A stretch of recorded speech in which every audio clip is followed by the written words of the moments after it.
I'm here, just waiting for a few more people to get in.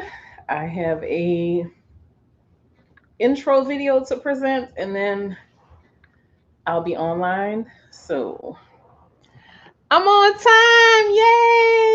Yay!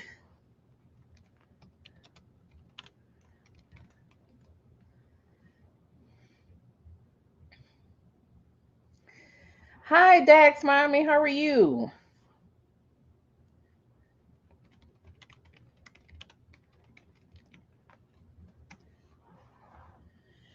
We have so many things to talk about. I hope everyone saw the flyer that I created for the live. It's going to be a lot of different topics wrapped up into that. It won't just be the one thing. I'll be talking about a lot of different things. And here I am. And I put myself together for y'all. Excited about a pool day tomorrow and definitely interested in what you're going to be talking about tonight. Oh, pool day tomorrow. That is awesome. With the kiddos. Yes. Cool off. And oh, yeah, tomorrow's the 4th of July. So people are going to be celebrating. Hello, DD Diamond. How are you? DD, did you listen to my audiobooks, DD?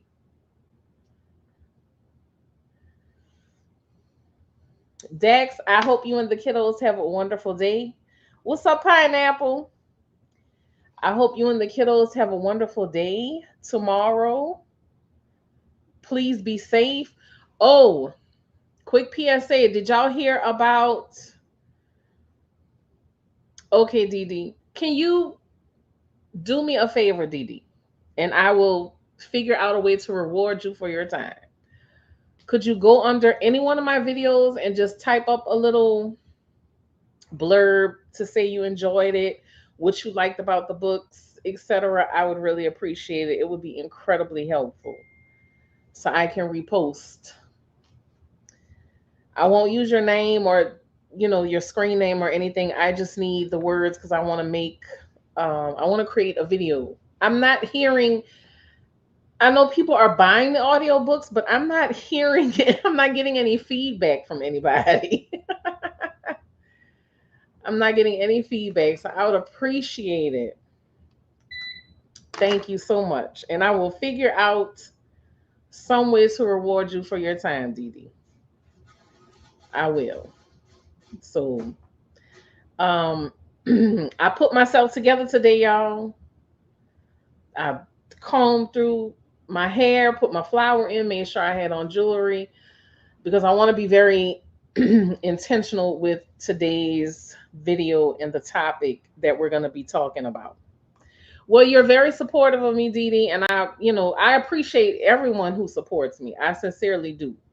So, I'm going to figure something out. So, thank you for doing that for me. It could be under any video. I'm going to see it. So, you don't have to go looking for any particular one. Um, I just need to be able to screenshot it and use it somewhere. So, thank you. I appreciate it. Thank you. Thank you. Listening in the background, I appreciate you for being here, Pineapple. I'm going to get started in just a moment. But I want to do this. I'm learning, y'all. I'm learning how to do this thing, this social media thing. Like I've already told y'all, I want to have fun. I want to be myself. I want to be every version of myself. And there are many versions of me, but I want to present every version of myself to y'all. I want y'all to see me good or bad.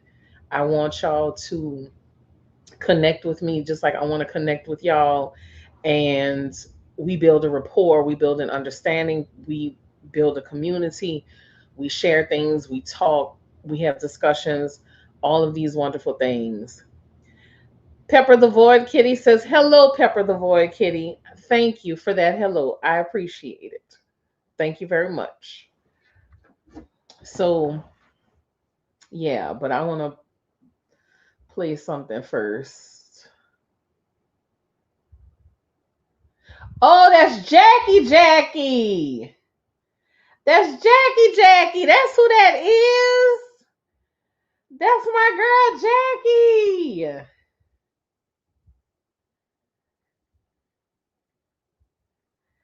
I didn't realize that's who you were, Jackie. Hey, my girl.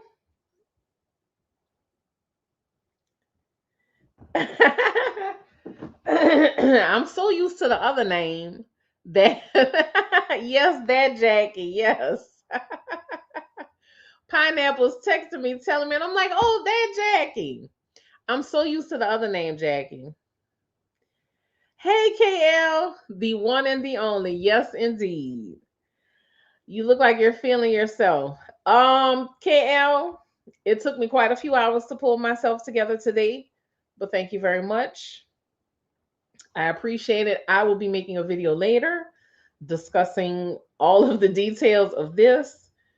So, yeah, but I want to play something for y'all. So, hold on 1 second.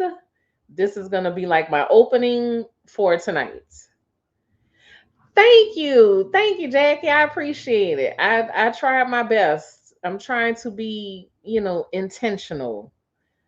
Get out of this loop that I've been in. But I'm going to talk about that again in another video. So yeah. I want to play this for y'all.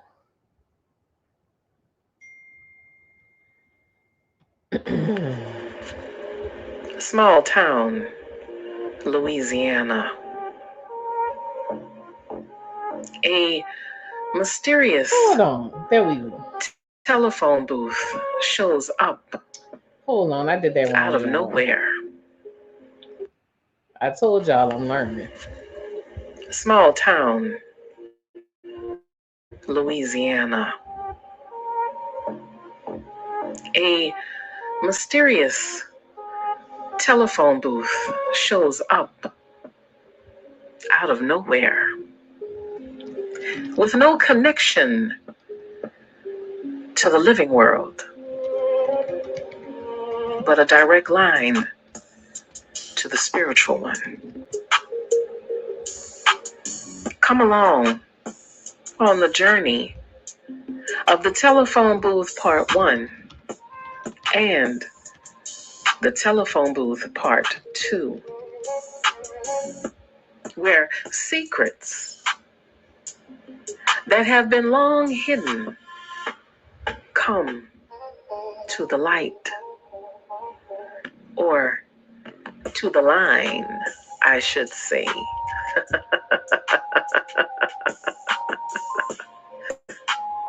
The phone rings.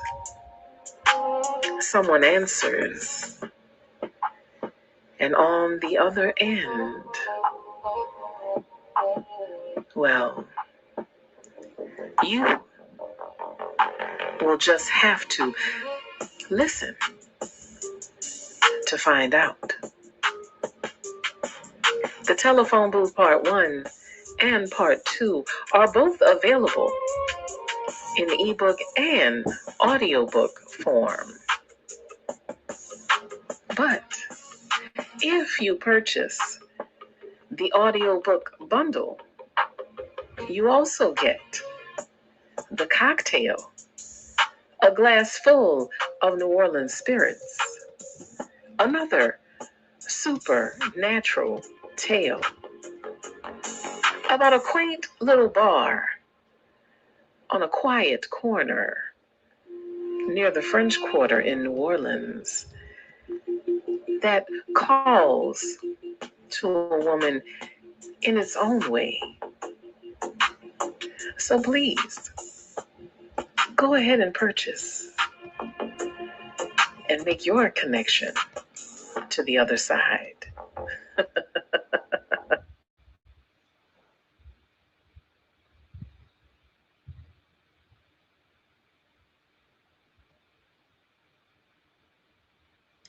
All right, y'all. I hope you enjoyed that. I'm going to play it again at the end. I gotta get your audiobooks, the descriptions. I was seeing fun as food. Hey, Miss Tadra, how are you, my baby? Send me a text message, Jackie. In fact, give me a minute. I'm gonna send you a text message. I tried to touch up the kiddo's hair while in Vegas yesterday, and the product was drying as fast as I could spray it. I told him, "Hold on, bend over." Oh my God, that's how hot it was. Jesus, God damn. Thank you, pineapple. I got a little bit of tweaking to do. Thank you, Miss Tadra. I got a little bit of tweaking to do, y'all, but I'm on it. So listen, if you did not see um the title or the thumbnail for tonight's topic, I'm going to explain it to you. So tonight's topic is modern day hoes who's really getting tricked. So for those of you who aren't on TikTok, there is Who Uncle Is This by Vibe with Hitch, and then What's the Point by Be for Better. Okay, I will look them up, KL. Thank you. Um, if y'all aren't on TikTok, there's a lady that goes by the name of Woo Lady. And from what I can see, people have been in an uproar on TikTok all week long because apparently Woo Lady, who I refer to as the less classier version of Sprinkle Sprinkle, because they're basically along the same lines of, telling women, get with men for money, et cetera, et cetera. Anyway, Woo Lady is connecting women with tricks, which is men who, you know, spend money on women, buy them gifts, et cetera, et cetera. Um, she's encouraging them to come down to Miami. And it is my understanding that they even get on TikTok. She connects people on TikTok when they go live, et cetera, et cetera. Well, people have started saying that she is a madam or that she is a handler for different pimps. And it started a large conversation. And I'm going to include India Irie's comments about Young Miami's song, Spin That, asking, where all the scamming ass so and so's at. Because, she's from Miami too. Talking about messing with men who spend money on bags, et cetera, et cetera. This is a subject that I know well. And I'm going to be incredibly transparent here. And if y'all have watched me for any amount of time, y'all know I try to be as honest about my life as possible.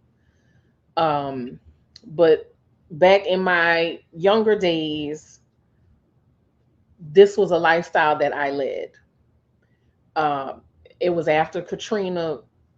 There were a lot of people in town, a lot of men with money because they were contractors, rebuilding the city. They were coming from everywhere. So it was a lot of men with money. And my children were still young at the time.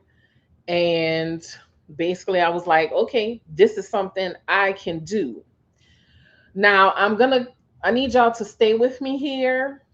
And I'm not going to be responding to comments right away because I want to keep on my train of thought. But I'm going to connect all of this to spirituality. I'm going to make a spiritual connection to all of it. So, in listening to all of these young ladies going back and forth on TikTok with Woo Lady and talking about the things that she does and just the sex industry overall, people have glamorized it. People have glamorized it for a very long time. And they shouldn't. People should know the truth. It's the only difference is I feel like back when I was doing it, things were, we didn't have the access to information that we have now. That's number one. So you just went into it assuming that you were going to be relatively safe, because sex trafficking, all of that stuff was not a subject that was widely discussed at that time. You just knew that you were out there, you know, you saw the girls on Chef Highway, you saw the back page. At that time, people were still listing themselves on Craigslist. You saw it, but you never thought that there was danger to it. And there were people like me who, we were doing it to provide for our children. And I'm going to tell you, back then, like I said, it was after Katrina, the money was flowing. The money was flowing.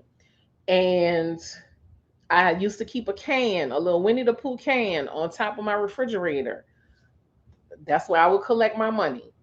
And when my children wanted to do something, I would tell my oldest son. Now they never knew any of this. They never knew any of this.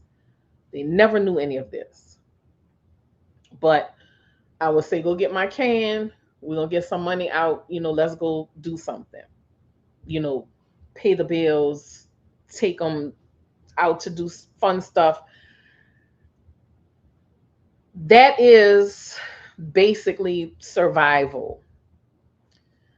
It was never about purses and designer shoes, designer bags, jewelry. It was never about any of that for me or any of the women who I knew that were into it. I feel like now it has a different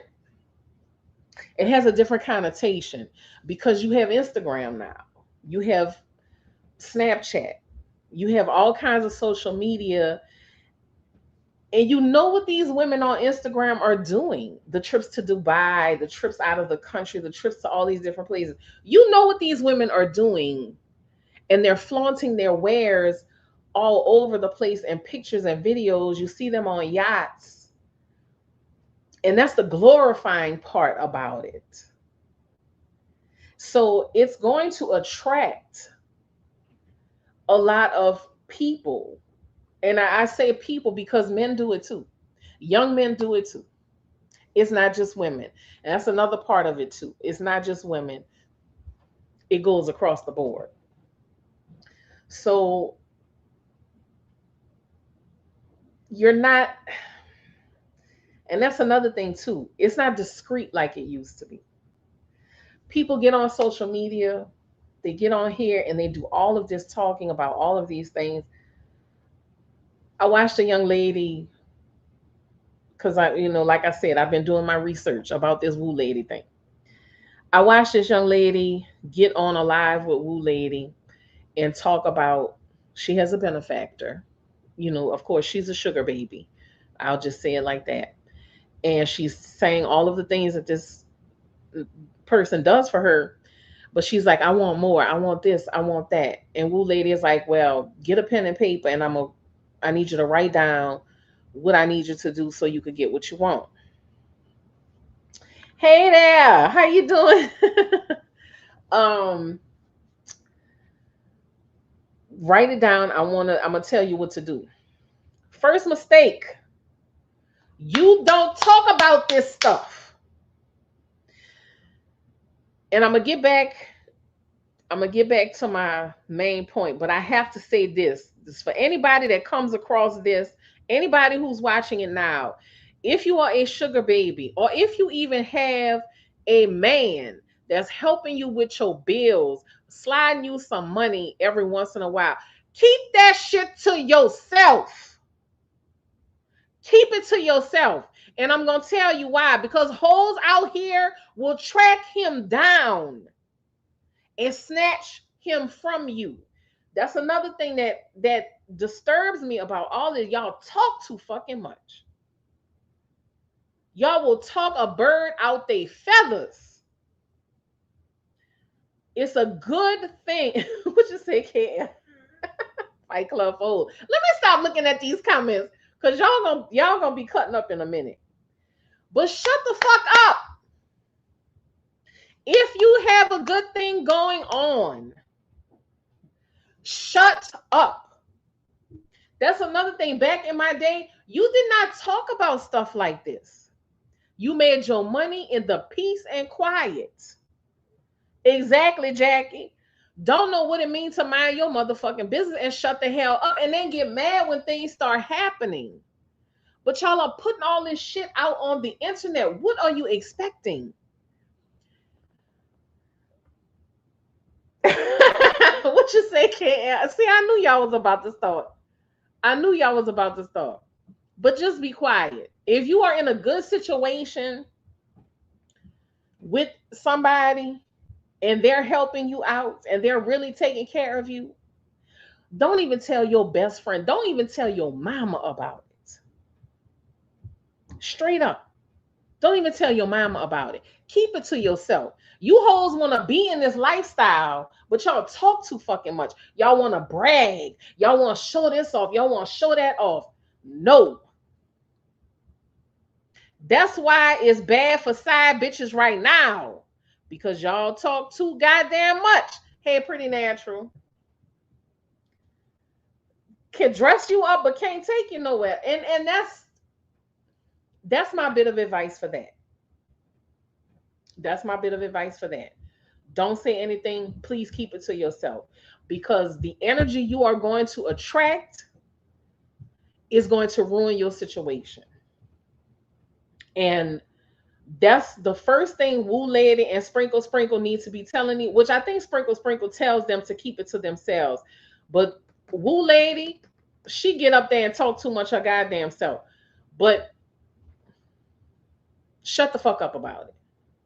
Now, getting back to the hoeing part of it and who's really getting tricked. This is where the danger comes in. Because people are saying that this woman, this young lady, because she's in like her late 30s, this young lady is inviting other young women to come to Miami. Oh, Dee, that's okay. No. Don't worry about it, Dee. No. Don't feel bad. No. I will never be mad about that, my baby. Do not worry about it. Take care of yourself, please. That is not a priority. Please take care of yourself, Dee. That is not a priority. I hope you feel better. I am sorry you had that experience, but I'm glad you are still here and on 2 feet. Please relax yourself, okay? It's not a problem, my baby. I promise you. I promise you. Um, and I appreciate that, but that's not important right now. That's not important right now. It's really not. Your health is what's important, okay? And see what I'm saying, KL? So, but I want to get into the dangerous part of all of this that the young ladies are not seeing. And this is the problem with it's no problem, Dee. It's no problem at all. Had I known, I would have never asked you, my baby. But I promise you we are good. Please take care of yourself. That is the priority. That is what I want you to do. Take care of yourself. And don't rush yourself neither. Take your time, okay? Give your body time to heal. But again, we turn to social media. Hey, Lyra, we turn to social media. You see all of these things. You see the bags. You see the shoes. You see the designer clothes. You see the trips. And I know people make jokes. Oh, they out here selling their body for this. It's not a game. It's not anything funny or amusing about it. Because you will get hurt doing this. And the trick of it is the men will lure you in. And again, they getting the young girls like this. The men will lure you in because, we have consumerism, we have capitalism. We are made to feel like having these material possessions elevates us in some way. We're more worth something. We're worth more if we have these material possessions. And the whole time you selling your soul for some shit that's made in China. Shit that's made in China that ain't worth 20 fucking dollars for real. But I digress, because that's a whole nother conversation too. But you're getting these young girls get themselves into these situations. They go to these places like these men flying them out. You know what these men are expecting. You know exactly what these men are expecting from you. Ain't no man gonna drop a few $100s on a plane ticket and some dinner and a bag or some shoes and not expect you to put out. So I need y'all to understand, y'all are putting yourselves in danger, in serious danger, being involved in this kind of stuff. These girls are going to these places. They are being drugged. They are being abused.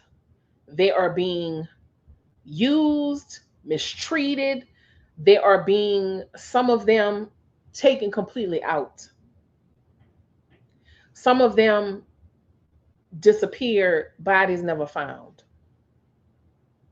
But let me take it a step further for y'all. Something that I have not heard anybody talk about.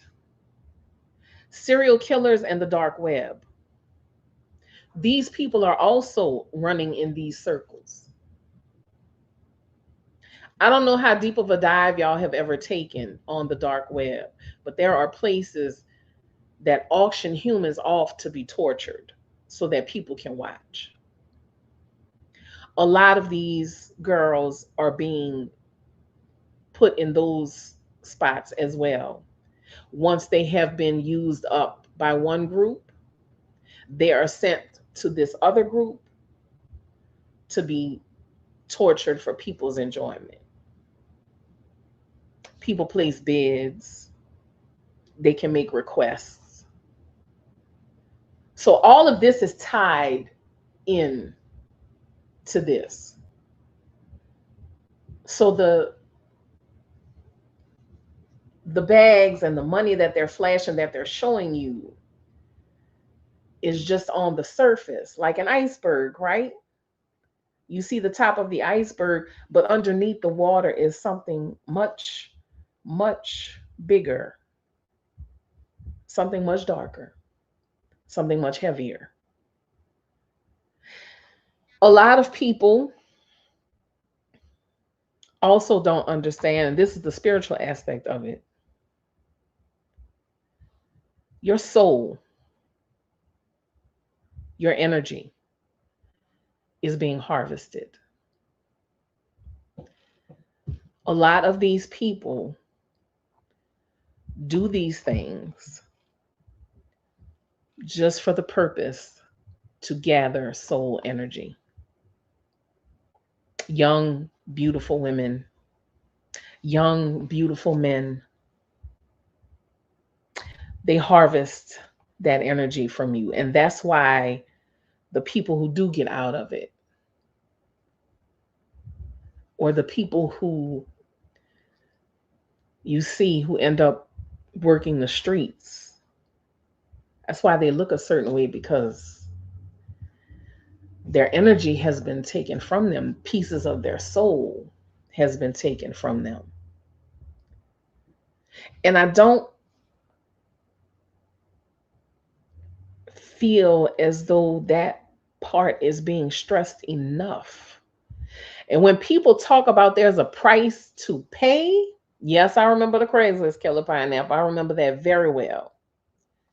When people talk about the price that you have to pay for this, for being in this kind of lifestyle, a $2,000 purse is not worth it.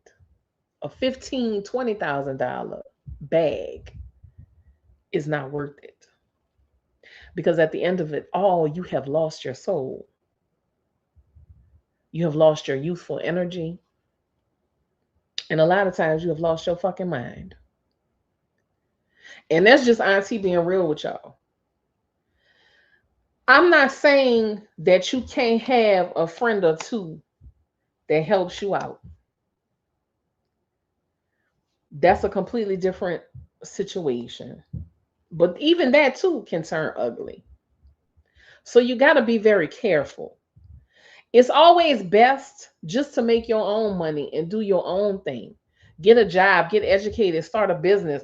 And I know people are like, oh, the economy, the economy, the economy, the economy. Listen, the more you think, the more you think the worst,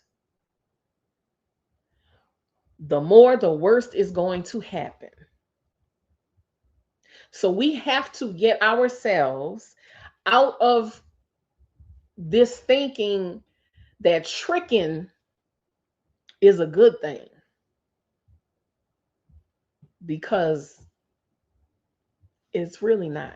It's very dangerous. And you are talking about people who work hard for their money.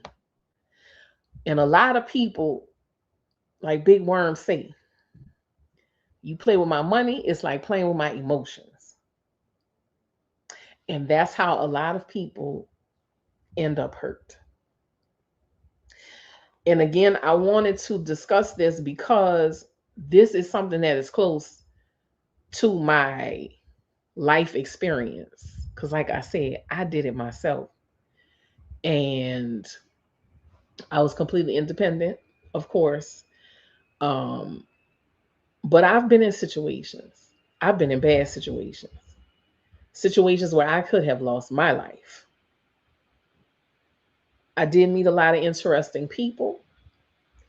And sometimes they just wanted conversation. I didn't have to do anything but just sit there and talk. You hear me, huh, Jackie? All I had to do was sit there and talk.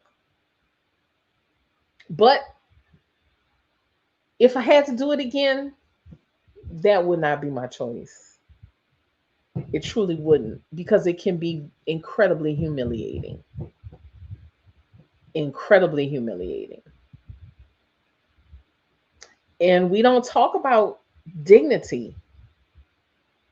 We don't talk about the stain some of these things leave on your soul, on your body, in your mind. So I hate that we have this culture that has come about, because there are so many young people who are vulnerable and fall for these things and think, oh, I can make a quick buck. But that $1,000 you're gonna make, you're going to continue paying for that. You're going to continue paying for that over and over and over and over and over and over and over and over and over and over and over again. You are going to continue feeling, you're going to continue feeling that for a very long time. It's something hard to wash away. Yeah, it's not worth the karma. So, and I know it's not gonna be one of those things where, well, I'm not gonna, oh, I'm gonna stop doing it because of the warnings, because of the this, because of the that. I just want to make people aware that it is a dangerous lifestyle. Like, people aren't just saying this just because. It truly is. And again, I haven't heard anybody mention the dark web and a lot of the shit that happens there, and how that's all part of the S trafficking circle as well. And serial unalivers. Like, you have people, I don't know if y'all heard the story or not, but this happened a few years back.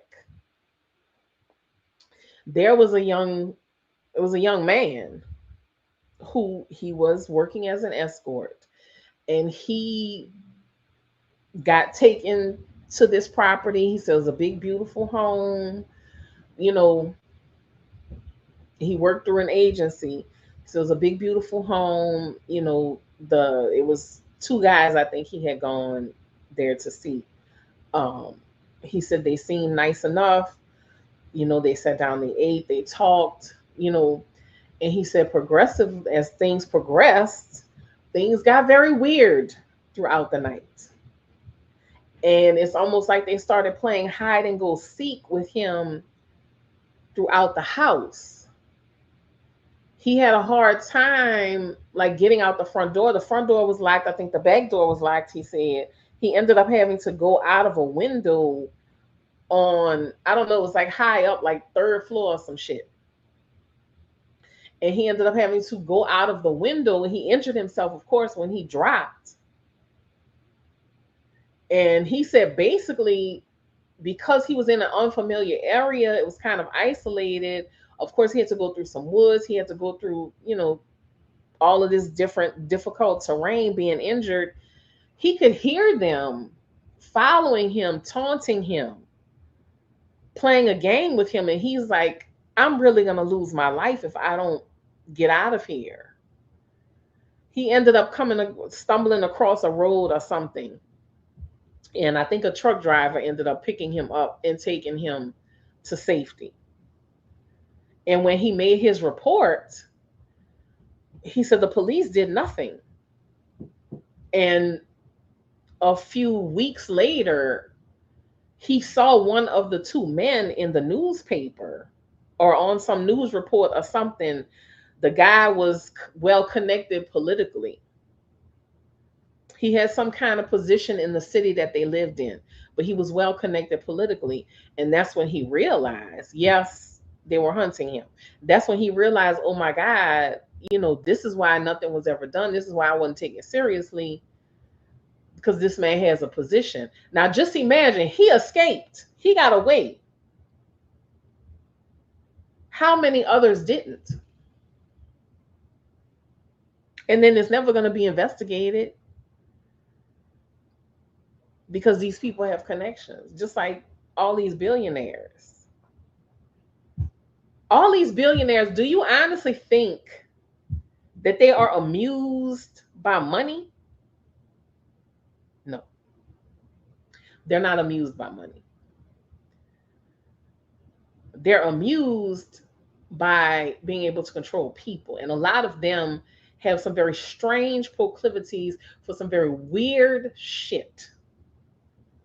And I guarantee you, you do a deep dive on some of them and you will discover, well, I mean, do I have to say? Do I have to say? So, yeah, all of this is absolutely connected. All of it. Every last bit of it. And I need y'all to understand, young people, if you see this, if you can hear me right now, it is not worth your soul. It's not worth your energy. It's not worth your life. It's not worth you wearing your pussy out, and it's not worth you wearing your dick out or any other part of your body for that matter. And we're not even going to talk about the diseases you are exposing yourself to. Because if you think these tricks and these pimps and these madams are worried about safe sex, I got another thing for you, hunty. They don't give a shit about none of that. They're going to put you to work. And you are going to be exposed to a lot. So your sexual health is in danger.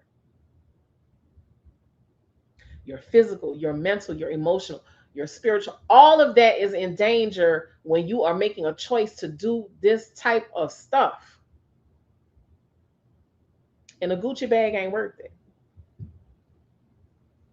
A trip overseas is not worth it. And like I said, a lot of these girls, a lot of these young people end up drugged. Hey, Kendra. A lot of these girls end up drugged. A lot of these young men end up drugged, and they end up in places, and some of them are never seen again. So you have to take all of that into consideration.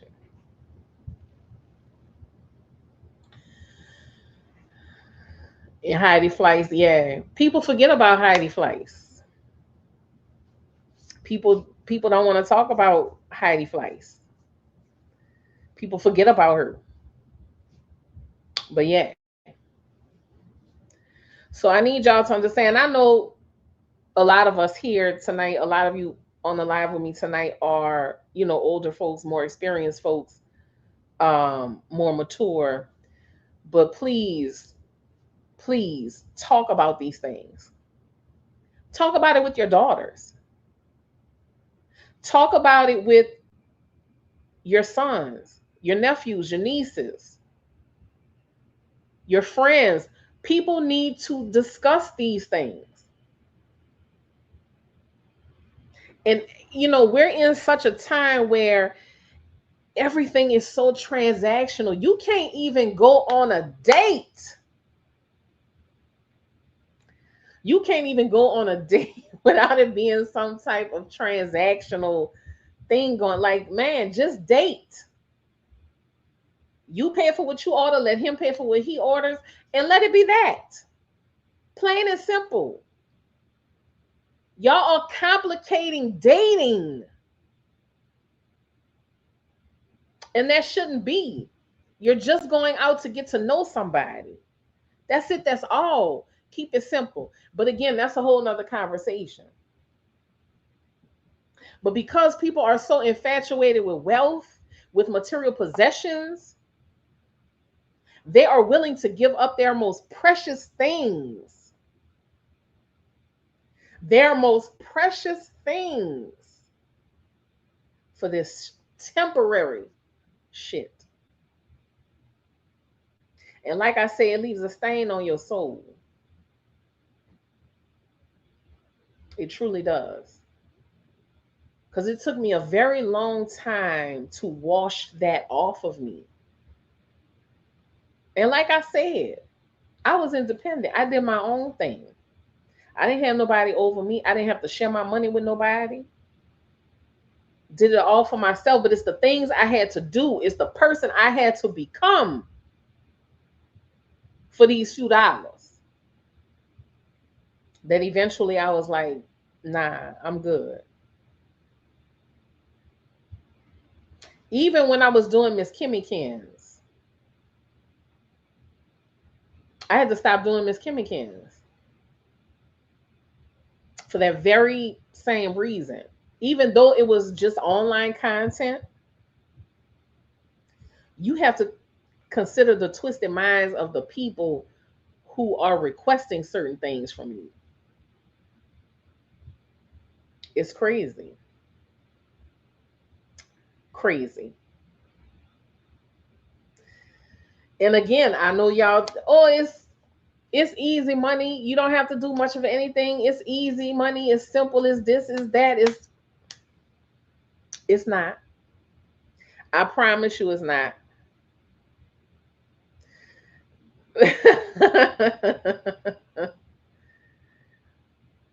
Yeah, the Miss Kimmikins world was getting a little too wild for me. A little too wild for me. Have I considered going back to some things? I have, but I would do it a lot differently to where I was more in control. And again, I would never do anything in person.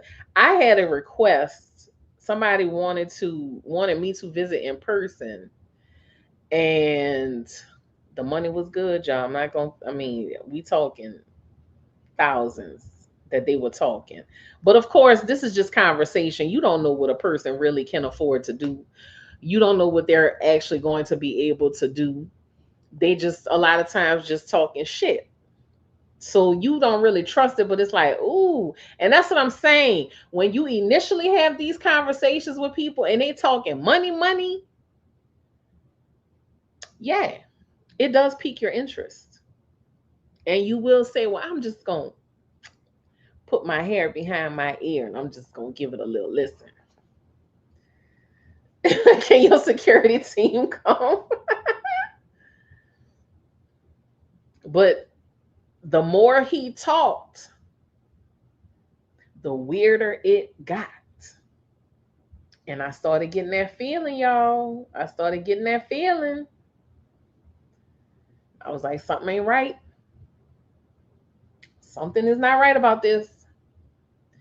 And he was like, I'll even send you half the money right now. I'll send you half the money up front. I'm like, nah, I'm good. I'm good. You don't have to send me anything. And that's how they get you. Exactly. And I fear that so many of these young people are disconnected from their intuition. They are going to find themselves in these kinds of positions because they're not going to have that nudge that says, hey, something about this don't sound right. No, Kendra, you can still sell your feet pics, Kendra. Still sell your feet pics, Kendra. Still sell your feet pictures. As a different ball game. Still sell your feet pictures. That is something you are in control of. There is no, one-on-one, you know, in personal engagement there. Please continue to sell your feet pictures or get into, selling your feet pictures. But yeah, these young people don't have that discernment. They're not connected to their intuition like that. And it's unfortunate because that's how you get drugged down. And then another thing too, we have taught young women to be polite, to not be angry, to not hurt people's feelings, to not be rude. And they continue on even though they're uncomfortable, even though the person is making them feel scared, even though they know something is going on, because we have taught them to be quiet. Don't say anything. Don't be mean. Be nice to these men's. That's another way they get put in bad positions. I listen to a few people on YouTube, watch a few people on YouTube who read Reddit threads, and you have, right, Kendra, and they feel invincible and that certain things only happen in movies, and they have no idea that it's based in truth. They have no idea what the real deal is. But I watch these Reddit threads of women asking others, am I the asshole? Am I overreacting? Am I wrong for this? For defending yourself? For setting up a boundary? For peeping game?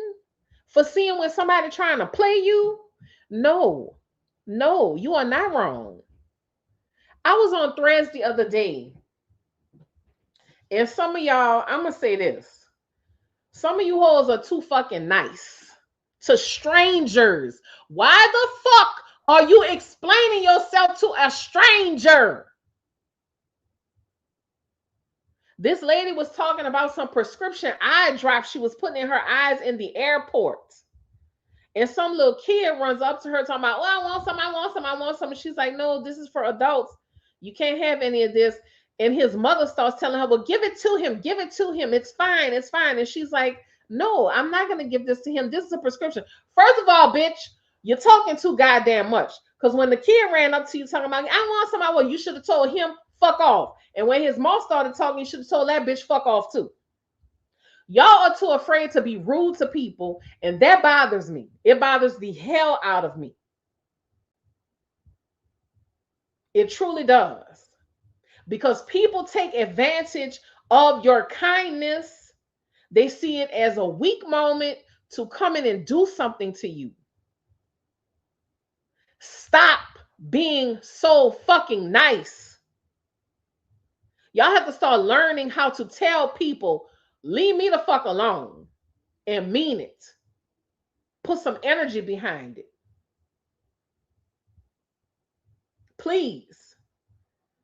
You don't understand that your personal space, wherever you are, is important. You got people want to come up to you and touch you, bump up against you, all of these things, and you want to tell them nice and calmly, "Oh my God, please don't do that. Don't do that. No, don't do that." This is how people steal your energy. This is how people take things from you. Stop being so nice. The times that we are living in,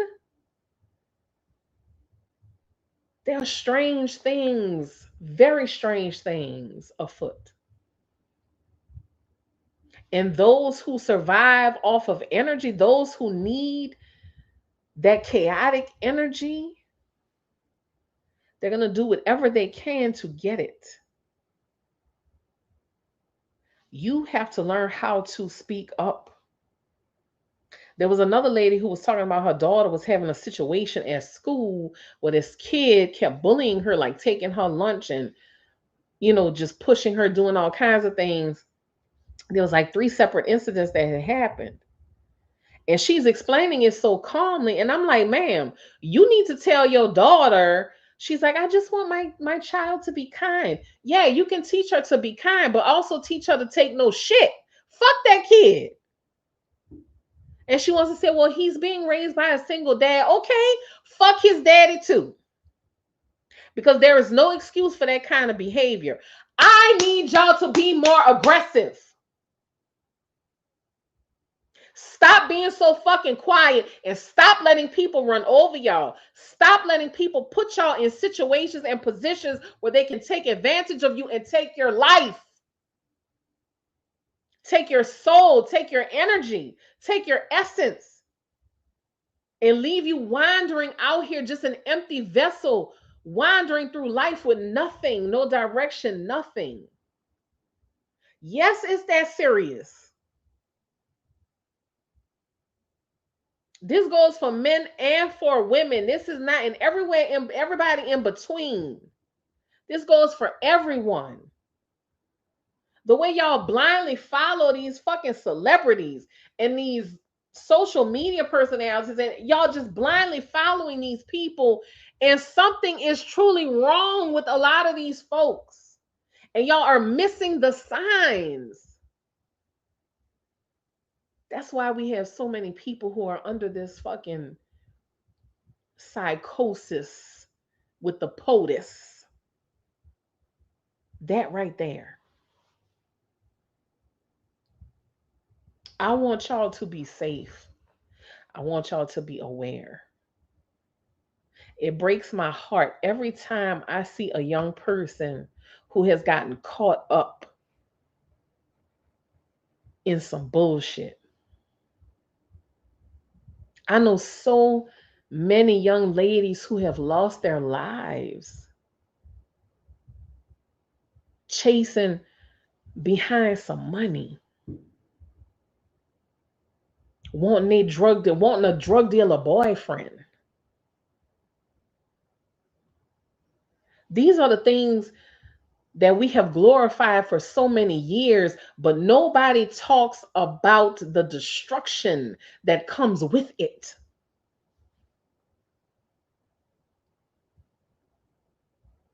I had a drug dealer boyfriend at one time. And look, I'm not talking about stuff that I have no experience with. If I'm talking about it, it's because I have lived it. Not that I heard it from somebody. I'm not getting no secondhand story. It's because I lived it. If I'm talking about it, I did it. I had that drug dealer boyfriend who eventually got hooked on crack. One day I was with him and I was watching him clean the trash out of his rock. I was sitting right next to him. We was in the bathroom. I was sitting on the toilet. He was standing by the sink. And I watched him. And I told him, I said, let me try it. And he hesitated for a moment. And the most serious I had ever seen him since I had been with him, the most serious I had seen him since I had been with him, he looked at me and he said, Kim, this shit will ruin your fucking life. He said, I can't let you try this. And he walked out. He could have easily taken advantage of me that day. He could have very easily gotten me hooked. And it would have been on from there. So I was stupid in that moment. I was stupid for fucking with him altogether. But in that moment, yeah, I was real fucking stupid.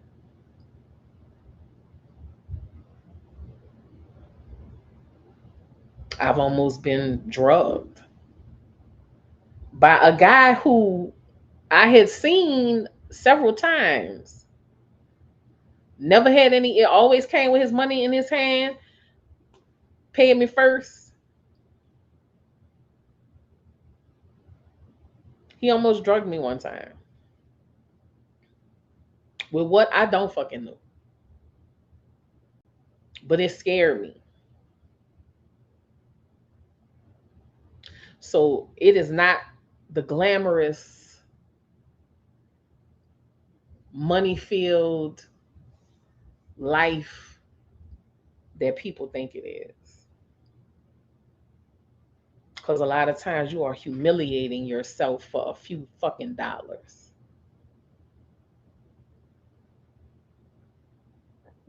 Excuse me. Like these young women who go to Dubai to get shit on. And some of the women who are big on social media, they go on podcasts and they talk about this shit. Thank you, KL. I've heard of Be For Better. I've listened to her stuff. She's really good. A lot of these social media influencers, they go on these trips. They've gone on podcasts talking about this shit. Oh yeah, I've been pissed on. I've been pissed on for $10,000. Shit, if a man want to shit on me, he can. How much he paying? Do you know how fucking humiliating it is to have another human being shitting on you? For you to be somebody's toilet, but that's okay because you made $25,000. What is that $25,000 going to do for you? Absolutely nothing. Because you could have $10 billion and your soul will never be cleansed. Your soul will never be clean. Your mind would never be clean. And shit like that takes bits and pieces out of you little by little by little by little by little by little by little. Like I said, I'm not telling you anything I ain't never been shit on. Let me say that. Have people offer me to shit on them? Yes. But that's not my thing. I can't do it. I cannot do it. Can't do it. It's disgusting. Right. So y'all want to, you see the aftermath. Oh girl, you see so and so on her Instagram. She got this $20,000 bag. She driving this fancy car. Not to mention the fact that a lot of this shit is leased. A lot of shit that they get is secondhand. A lot of the shit is simply rented for the purpose of the social media post. They don't even really own this shit. It's all an illusion. It's all an illusion, baby. But people fall for a hook, line, and sinker. And it's unfortunate. And I'm here to tell you that you still have to live with yourself after you have done all of these things.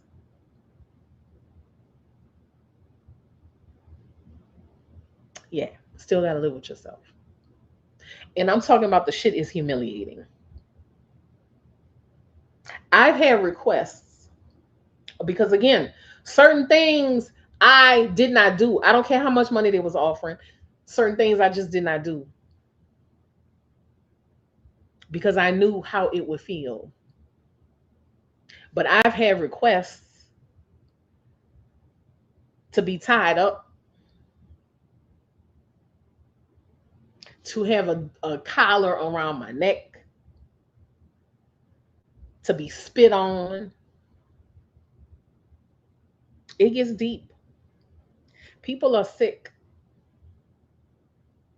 I don't think we can really fathom the depths and the depravity of the human mind.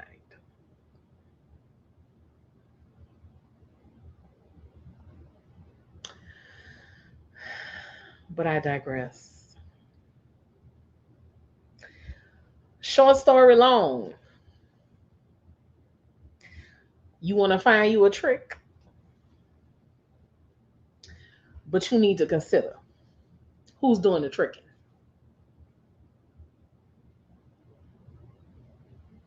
Yes, chosen daughter. Who's doing the tricking? Who's getting tricked?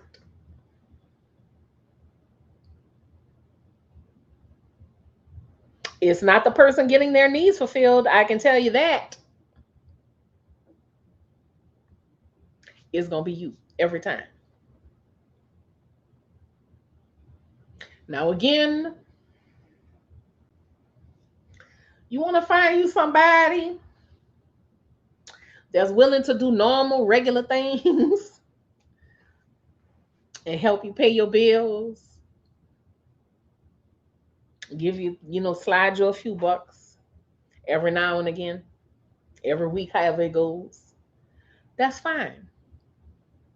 That's fine. There's nothing crazy about that. They have people who have those type of arrangements, those type of agreements, perfectly normal stuff. Exactly, Jackie. You got to carry it around for the rest of your life.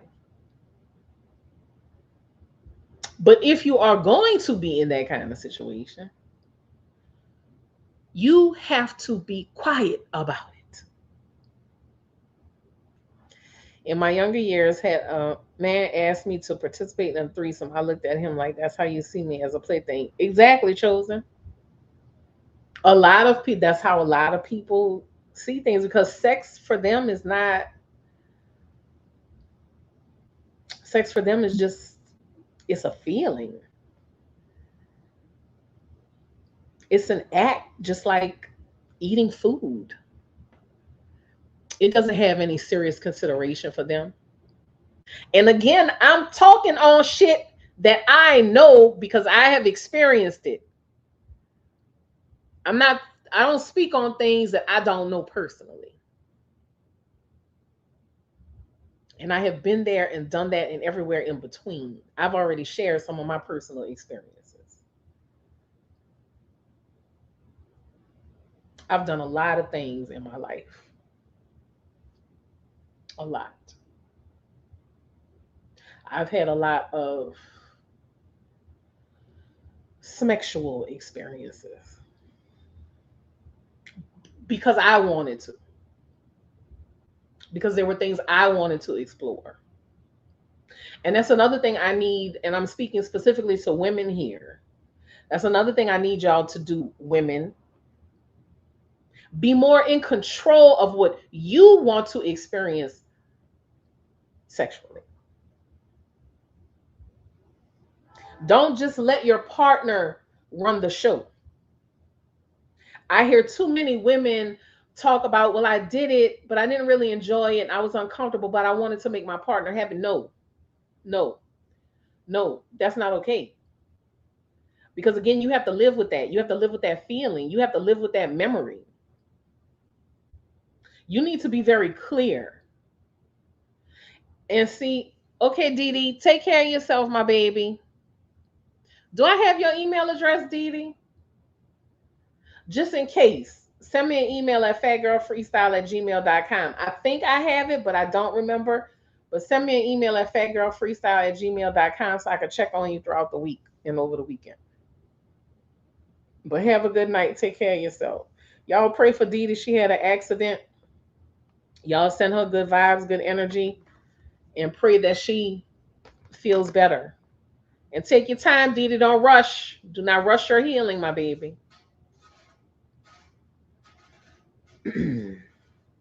But I have been a victim of SA.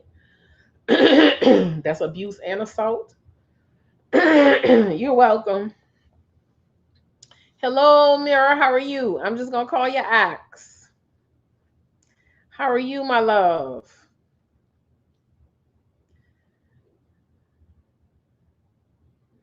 And there you go, pretty natural. My bestie has a ton of stories like that, and every time she talks about it, you can just see the hurt and pain. Yeah, it's difficult, but I've been the victim of both, and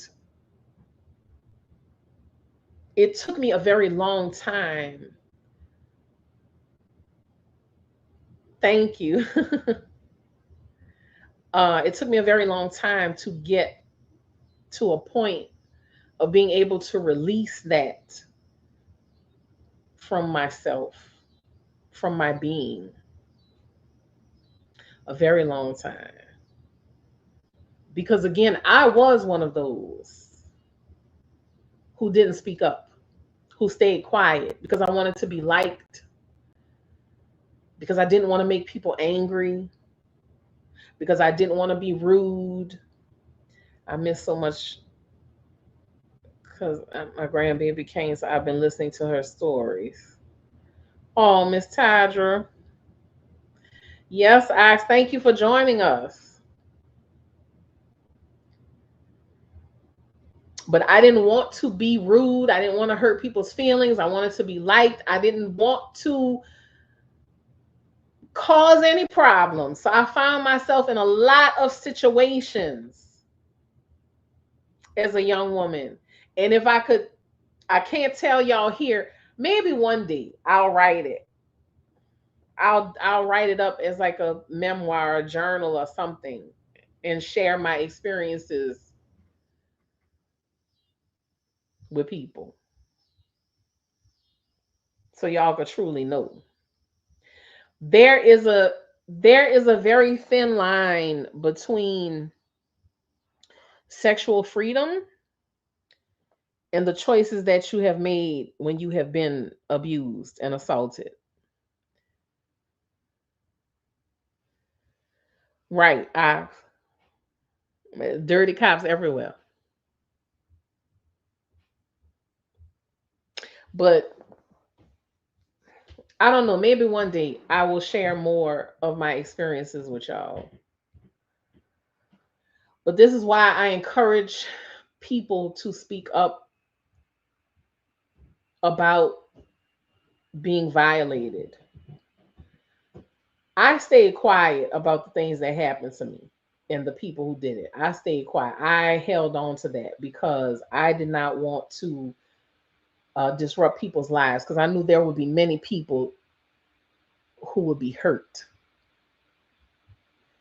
And I felt like I could be strong enough and bear the pain and eventually get through it, deal with it and eventually get through it. Like I felt like I was strong enough to do exactly that.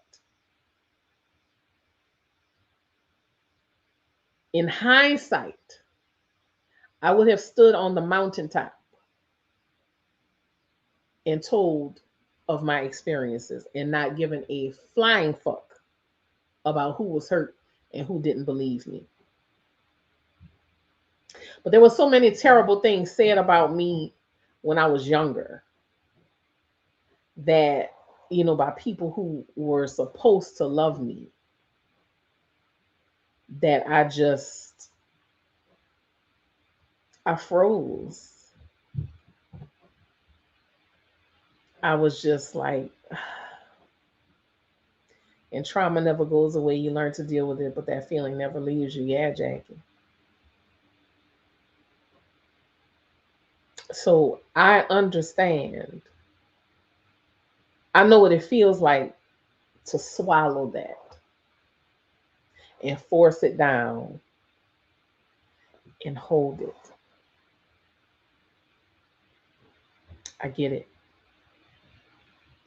But I'm telling you now, as a woman of almost 50, that if something has happened to you, it does not matter what happens, what falls apart, who gets hurt, who gets angry. Because I realize now it's going to expose people. And all the better to expose so that you know who to stay the fuck away from. So if you are watching this, if you are hearing this, whether now during the live recording or later when it's posted, I want you to know, make yourself a priority and tell the truth. Speak up and speak out. I don't care how many years it's been. And see that bullshit about don't speak ill of the dead? They dead. Fuck them. Even more so. Tell the truth and set yourself free. I am so glad you're here tonight too, Jackie. Thank you.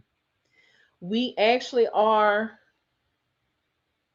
the power healers as women, but with the right spiritual modalities and hermetic behavior. I agree, Ox.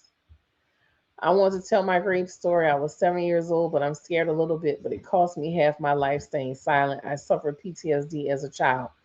Lyra, and then again, this is for anybody. That child is still there, cowering, scared, frightened. When we are traumatized, especially as younger women, as children, that drives our behaviors, it drives our decisions, it drives our thoughts, it drives our feelings, our emotions. We have to do whatever it takes to heal that. And we have to let that child know that we are grown and you are safe now. You are safe now. I can handle it. And let me tell y'all something else. A lot of people don't make the connection, but I made the connection for myself. The choices I made in men, for relationships, growing up, that is all connected. It is all connected. That behavior of wanting to be liked, that behavior of wanting to be chosen no matter what, carried into my relationships. I tolerated a lot of shit because of that. And I had to let, excuse me, I had to let that version of me know that I was now safe, I was in control, I was healed, and she could let go. It was okay to let go. I appreciated her, but it was okay to let go. I was taking over. I'm good now. A lot of us have to do that. A lot of us have to have that conversation with ourselves so those older versions of us can let go. I have some stories to tell too about standing up for me, not just with SA. Chosen, if you want to share something in the chat, regardless of what it is, share it. This is a place of healing.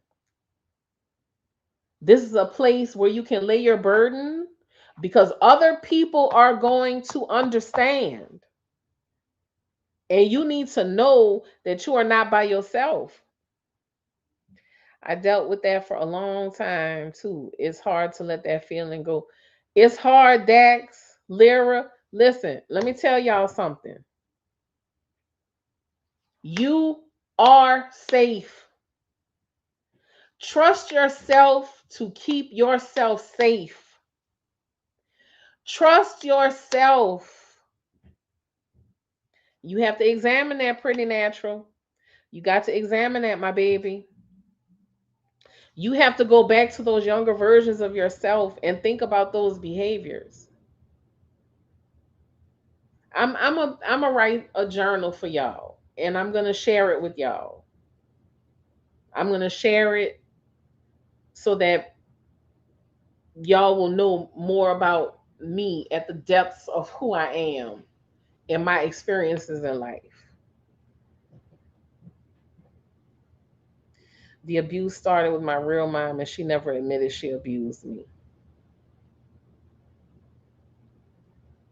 I was molested by my oldest sister, my second oldest sister, me, and my sister that's right above me. Wow. I want to thank each and every one of you tonight for opening up and for sharing. I want to thank y'all. I want to say how sorry I am that y'all had these experiences. I am so sorry that when you were young, nobody protected you and that you didn't feel safe. I am so sorry.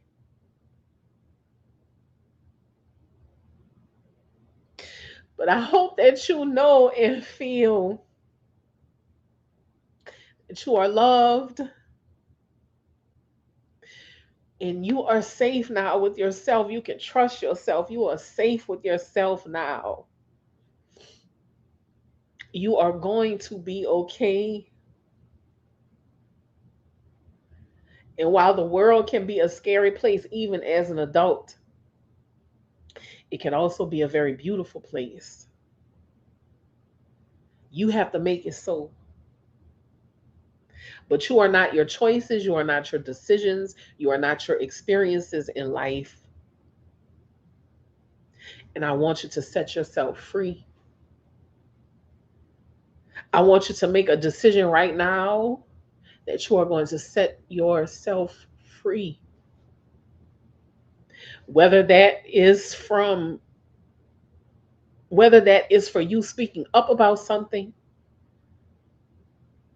whether you have to go outside and whisper it to the trees, get it out. Say it. What you say, Dax? Where's Tyler Durden? I love you too, Lyra, but it's not tears of sadness or anything. It's just tears of release. It's tears of connection because y'all come here, y'all listen to me, and y'all share so much of yourselves. And I'm so grateful for that because that's what I want. I want us to have a space where we can share these things so we can release into the ether the things that have been holding us down, holding us back, things that we don't even realize. And I know that a lot of people get into sex work because of their sexual trauma. And I want people to understand that there is more to you than that. You are worth more than that. You are not worth less. What was crazy is the sister that's older than me knew that it was wrong. I had to find that out once I got to school, and once I found out what she was doing was wrong, I started fighting her. And there you go, Miss Tydra. You started standing up for yourself because people count on you being quiet. Yes, we did, pretty natural. Yes, we did. We all needed this. Thank you for saying that, my baby. But I want you to be set free. I want you to be set free from the burdens that you have been carrying, the burdens that have been holding you down, holding you back, driving your decisions, your choices, your emotions, your feelings. Yes, ask. Talk to your inner child often. Call your own name. Yes. It is traumatizing, Miss Tadra. I understand, but you need to speak life and protection into her, whether she's an infant, a child, toddler, whatever. You need to talk to her and always remind her that she can stand up for herself, that she has a voice, that she needs to speak up. Because predators are able to have access to their prey because they count on silence. They count on our voices being crushed into dust. So you need to speak, and that goes for anybody. If you are holding on to sexual trauma, like I said, you need to talk to your inner child. You need to let him or her know that they are safe now. You need to let him or her know that they have a voice now, that no one can silence them. And you need to have that conversation every day, every day, every day, every day, every day, until you feel yourself released.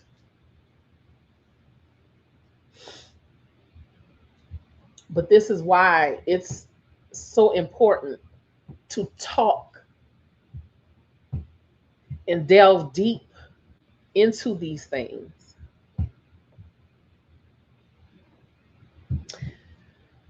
When you feel worthless, you allow people to do anything to you. You allow them to talk to you any kind of way, treat you any kind of way. You find yourself in all kinds of situations, but you are not worthless. You are not worthless. And you deserve to be freed from your trauma. You do not have to bear the burden by yourself. You do not have to continue to live with it.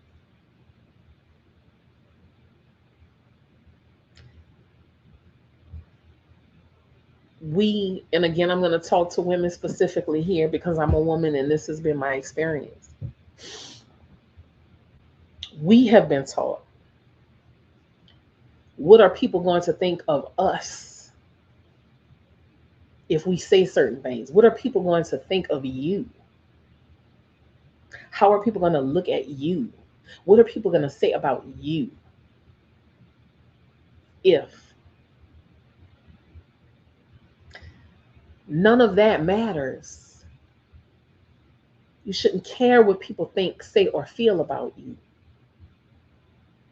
because your worth is not in their opinion. Your worth is not in the opinions of others. Your worth is in how you feel about yourself. And that is the only opinion, thought, feeling that matters, is your own.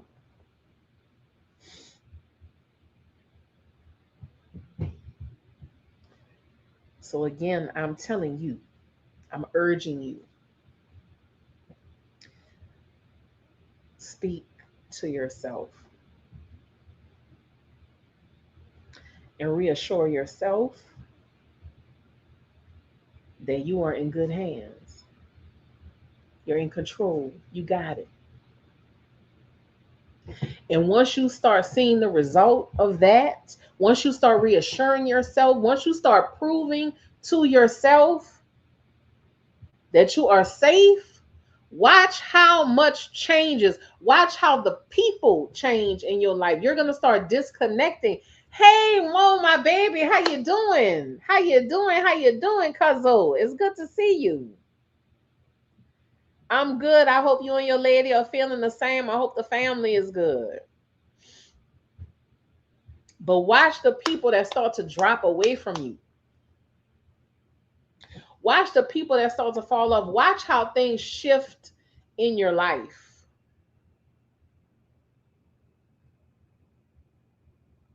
You have to reassure yourself that you are now in good hands.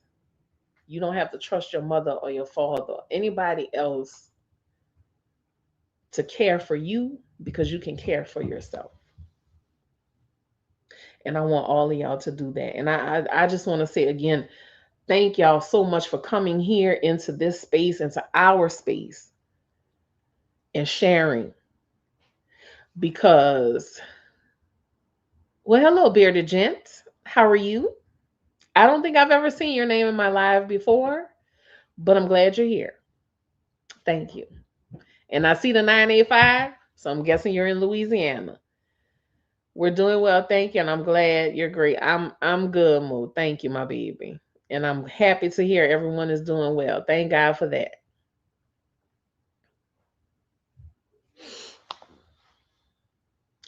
But just watch the shift that your life takes. But again, thank y'all for coming here and making this a safe space for everybody and for opening yourself up and sharing.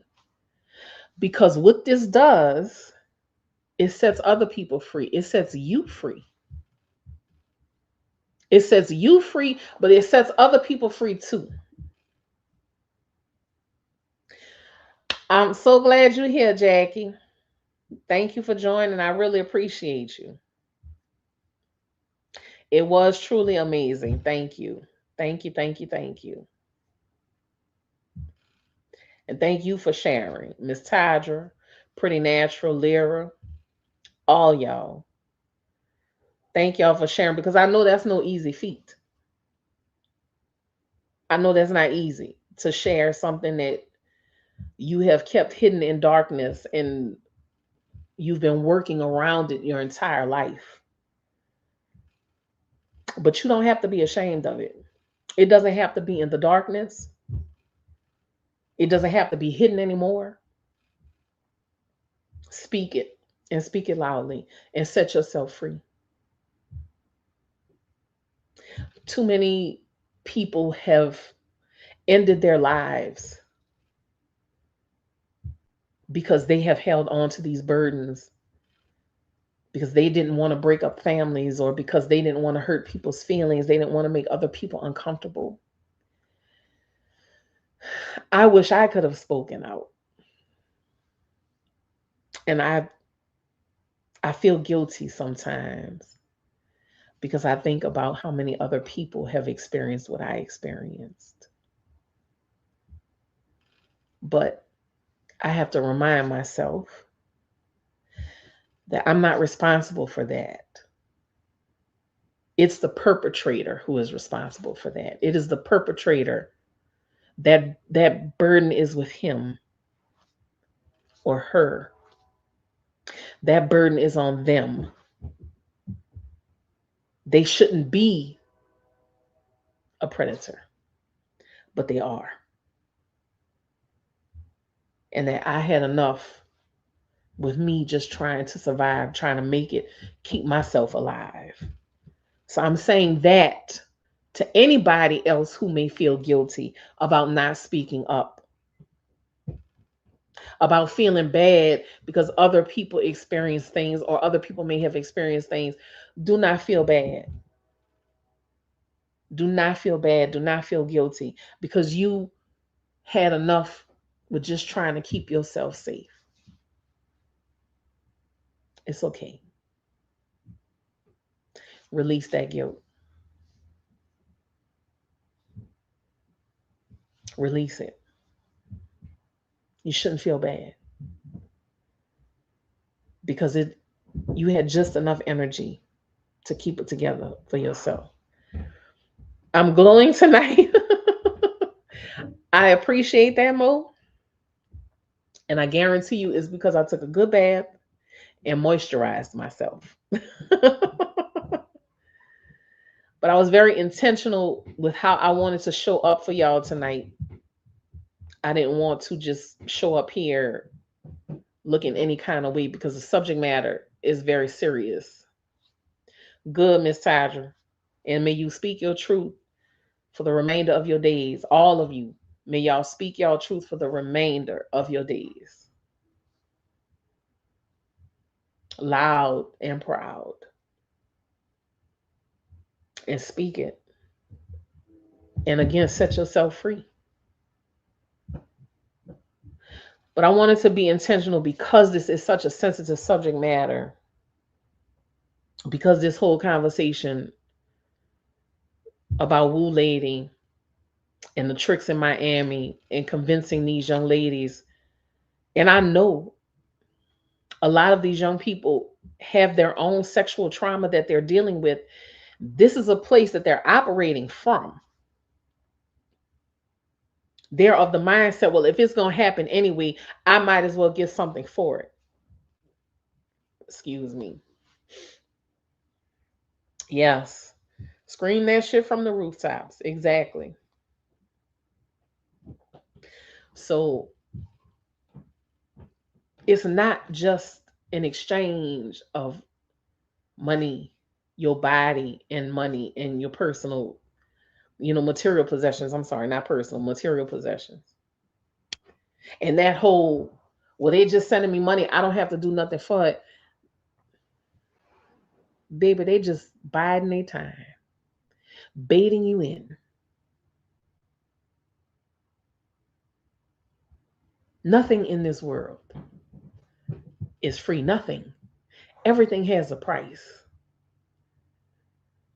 Everything has a collection date. Nobody is just sending you something because they're nice and because they think you're attractive. And y'all are out here getting y'all bodies done, putting yourselves in harm's way, in danger.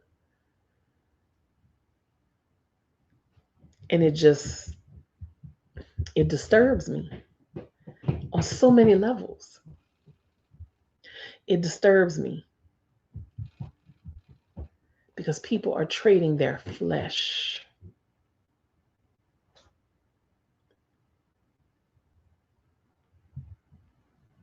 And like I told y'all, I'm not telling y'all anything that I haven't already done. I've traded my flesh for money. And it's dehumanizing. There's no amount of money that can make you feel good about slinging pussy to strange men. No amount of money that can make you feel good about that. There's no car, no designer shoes, no designer clothes, no diamonds, no gold that can make you feel okay with that. Because you are forever going to have that stain on your life, remembering the things you did. And it used to come at me in flashes. It used to come at me in flashes. And I'd be like, damn, Kim, what the fuck? You really did that? And it might seem harmless at the time. And I'm not trying to be funny, y'all. Real shit. I'm not trying to be funny what I'm about to tell y'all. But they had this young dude who used to pay me to fart in his face. Like, no joke. He would send me money to go get food. I would eat. Of course, it would be gas producing foods. I know y'all gonna laugh. It's funny. Go ahead and laugh. And I would go to his house and bend over, and he would just stick his nose. I told y'all about this before. He would stick his nose right between my cheeks. And, at the time it was like, oh, this is harmless. I'm making this easy money. It's harmless. It's funny. Ha ha ha ha. Girl, guess what I did? That I just made $200 doing. Guess what I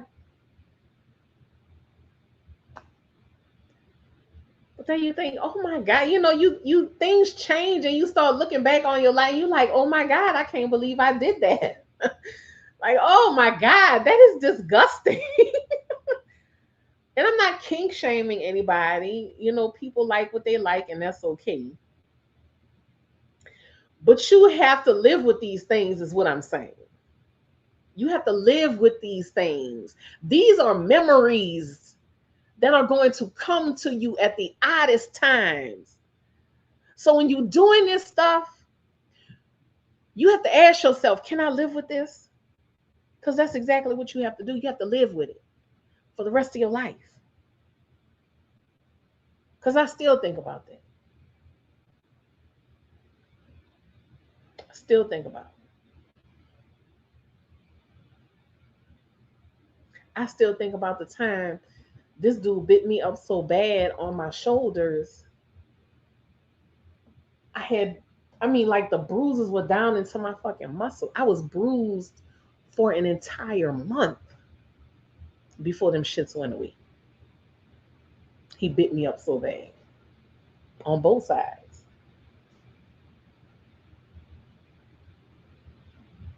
It was,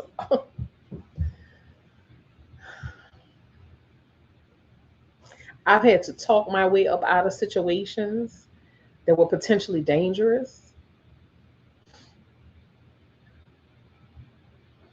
It wasn't all bad, but it wasn't all good either.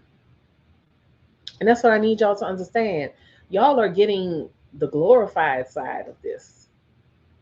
Y'all are listening to these women come on the internet and, hey, Michelle, y'all are listening to these women come on the internet and talk about these things. But I want y'all to ask them hoes, can you live with yourself? How you sleeping at night? Because you never know what that person is going to do.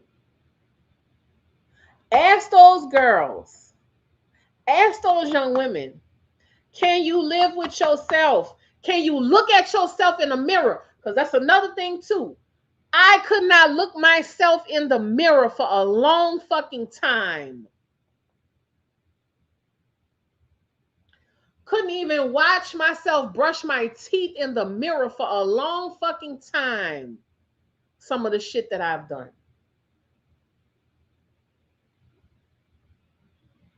So when they're glamorizing, when you see them riding in these expensive cars with their $1,000 wigs blowing in the wind,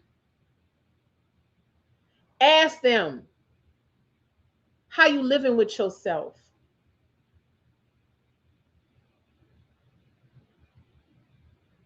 You having nightmares? Or are you even getting any sleep without the assistance of some substances? Can you look yourself in the mirror? That's the kind of questions y'all need to be asking. Not, ooh, what you did to get that car?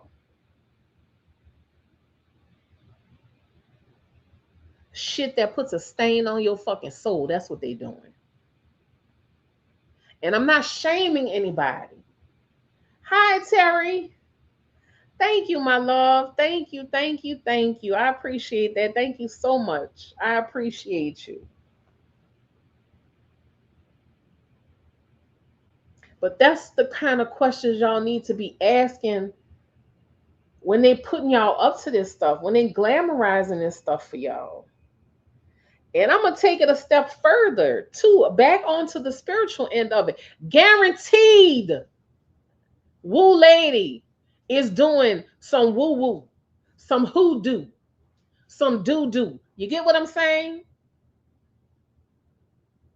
Yeah, there's some magic, some spiritual stuff connected to all that too. Guaranteed. The kind of attention that she has gotten, the way things are being pulled to her, guaranteed there is some stuff going on there behind the scenes for sure. Which is another reason why y'all need to be careful.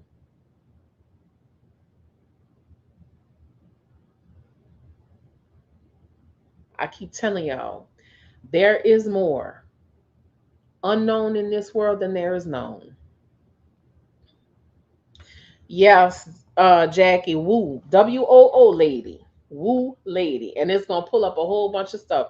People are running a commentary because people are giving warnings. And they're like, what do y'all think people come to Miami for? Like we have Chef Highway. Yeah, I'm not on it a lot too. I go on it once or twice a week and I'll kind of do a deep dive for maybe an hour, hour and a half. But I don't really get into it a whole lot because it gets to be too much. But people, they're saying y'all gonna end up, I think they say it's 76th or something like that, which is equivalent to our Chef Highway.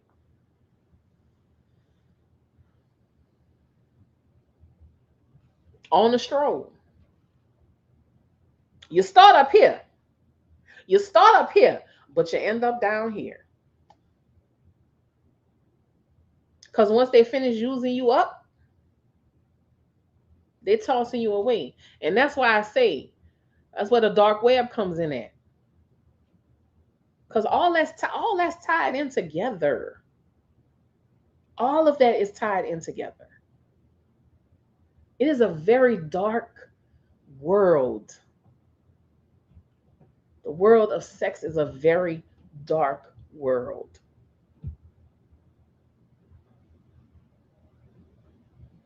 You have to know what you are getting yourself into. And you have to ask yourself, can I live with some of the shit that I'm going to be doing in exchange for this money? What they say, fair exchange ain't robbery. Yes, the fuck it is. Yes, it is. Because there is no fair exchange when it comes to that. There is none. Because you are being robbed of pieces of your soul, your life force, your energy, your will to live, even. That's why when I roll down Chef Highway, I don't make any judgments of those young ladies that I see. I make no judgments of them because I don't know what has them out there. Why? I make no judgments. I pray for them. I pray for their protection. I pray that their path is enlightened so they can get away from that. Because I know what you have to live with. I know what it makes you feel like. So I'm not making any judgments of anyone. I just want people to understand there's a lot behind the curtain that you are not seeing until you get into it. So take the warnings of those who have already been there, those who have already been behind the curtain. Take the warning. Go to college, work them 2 or 3 jobs. You're going to sleep good. You're going to be able to look at yourself in the mirror while you brush your teeth in the morning. You are going to be able to go through life and not have those memories creeping up on you at the most random times. So work them jobs, go to school, do all of those things because you are going to sleep. You'll be able to sleep at night. You're going to be able to live with yourself. I promise you. Or how often those same women end up caught in the cycle because they have no usable skills, so they stay in the game. Exactly. I wish Hookers at the Point still came on. You remember that show, Jackie? How many of y'all remember Hookers at the Point? I wish that show still came on. I really do. I wish that show still came on just so people could see the path. You remember that show, Pretty Natural? Just so people could see the path that it takes. Because, like I said, you start up here, but you end up down here. That's that. That's how it goes. The game remains the same. It don't change.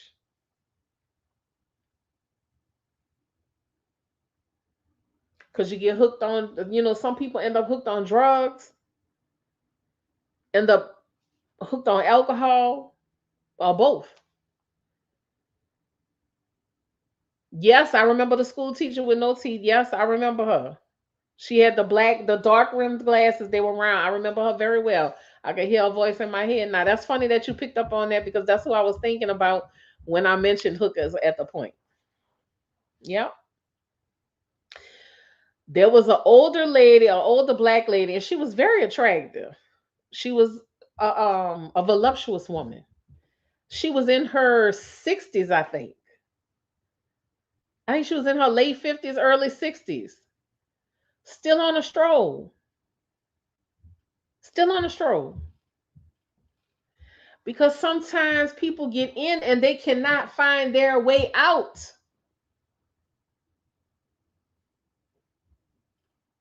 That's how it goes. It's a trap. On her knees giving head, yes. It's a trap. I'm telling you, it's a trap. And I know what you're gonna say, Auntie, Auntie. You don't know what you're talking about, Auntie. You don't know what you're talking about. A lot of people gonna look at me and laugh. You don't know what you're talking about. Big girl, you don't know what you. Let me tell you something.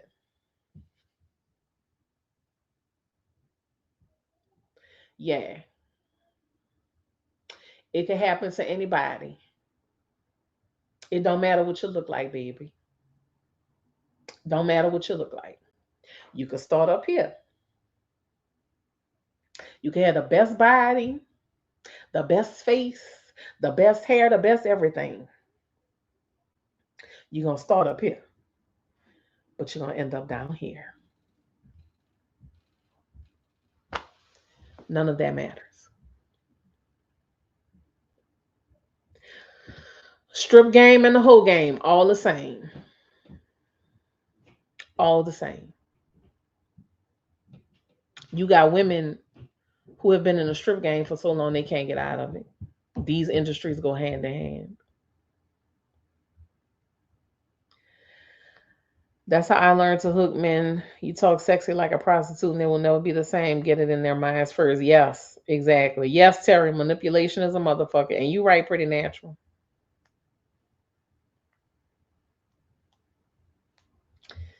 It is, it goes deep. It goes very deep. And I don't like the fact that we have become a society where sex has become such a large currency. I understand people have needs, desires. I understand people feel like you don't get something for nothing, and that's true. And y'all have heard me say that. Don't don't give yourself for nothing. I've said that. But again, there is a difference between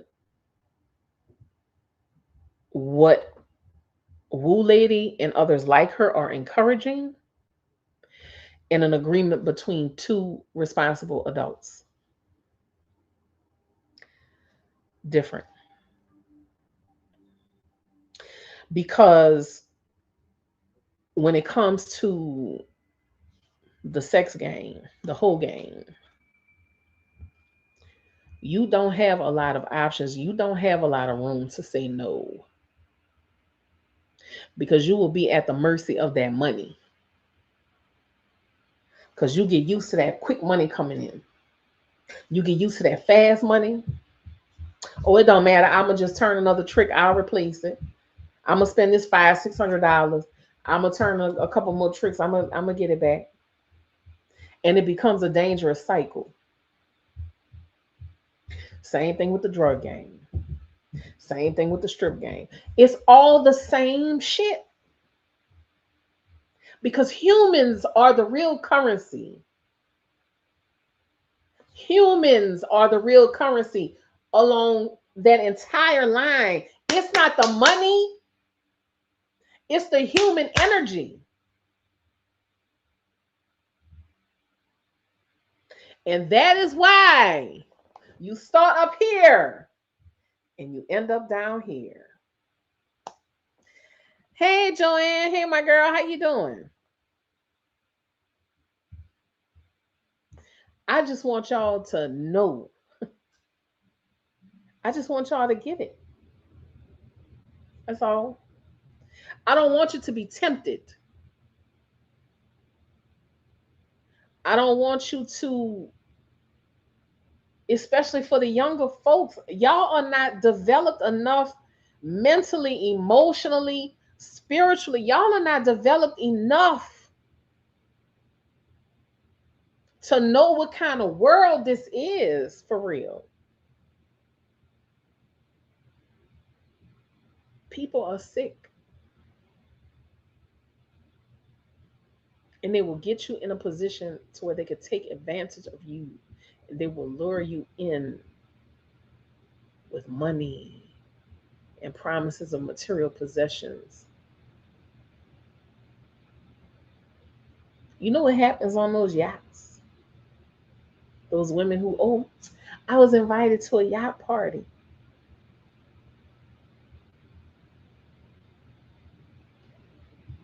A lot of those men are ordering you to do all kinds of things with the other women that are there. They're ordering you to have sex with their friends, ordering, or let him take a dump in your mouth. You know why? I'm paying you, bitch. I'm paying you. You gonna do what I say. I'm paying you. What's what, Jackie? I'm paying you. So you gonna do what I say.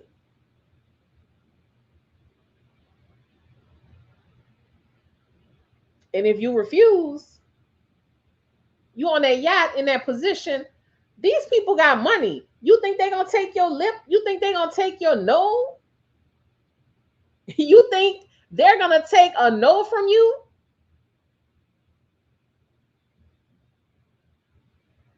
A yacht party. A yacht party. I'm talking about these girls that get paid to go on these yachts. Yeah, that's right, Terry. They will drug you and dump you in the water. Somebody gonna find you for a fisherman gonna find you floating 3 days later. They don't care. And these are the kind of positions that you get put in. And y'all need to be aware that these are the things that happen. But if you're gonna do it, if you're gonna have a sugar daddy, if you're gonna be the side piece to a wealthy man, if you're gonna get you an NBA player or an NFL player who won't slide you some coin to get it on with them from time to time, if you are going to do that, then you need to keep it to yourself. You need to be quiet. You need to keep it on the hush. Because again, like I said, there's a difference between the game and two consenting adults who have an agreement.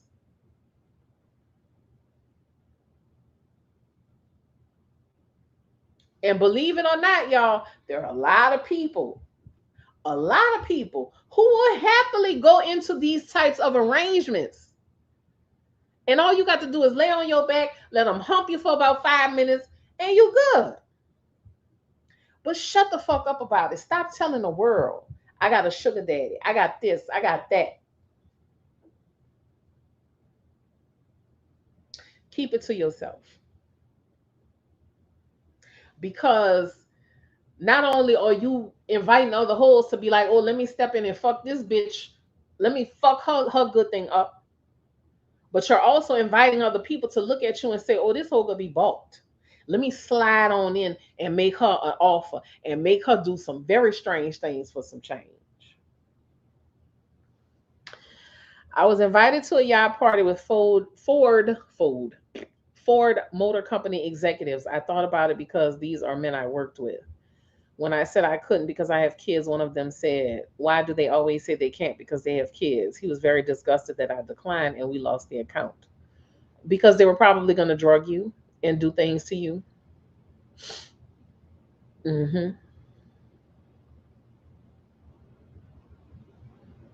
Or convince you, hey, you want a bonus? Let me get a whiff of your poop shooter. I'll give you a nice $10,000 bonus. Because that's how it goes.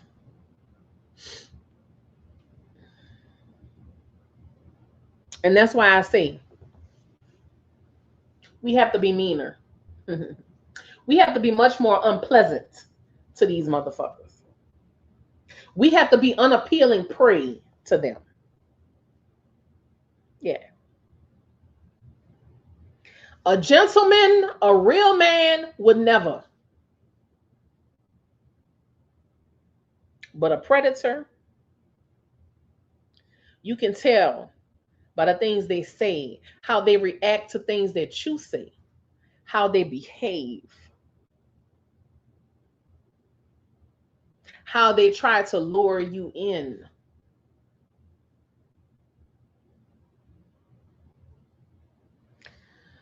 I'm telling y'all, it's a twisted, it's a sick and twisted world. A sick and twisted world. I don't People don't understand. They truly don't. And I need y'all to take the warnings, heed the warnings. Don't go in the kitchen and touch that stove. Please listen to the person who has already burned their hand.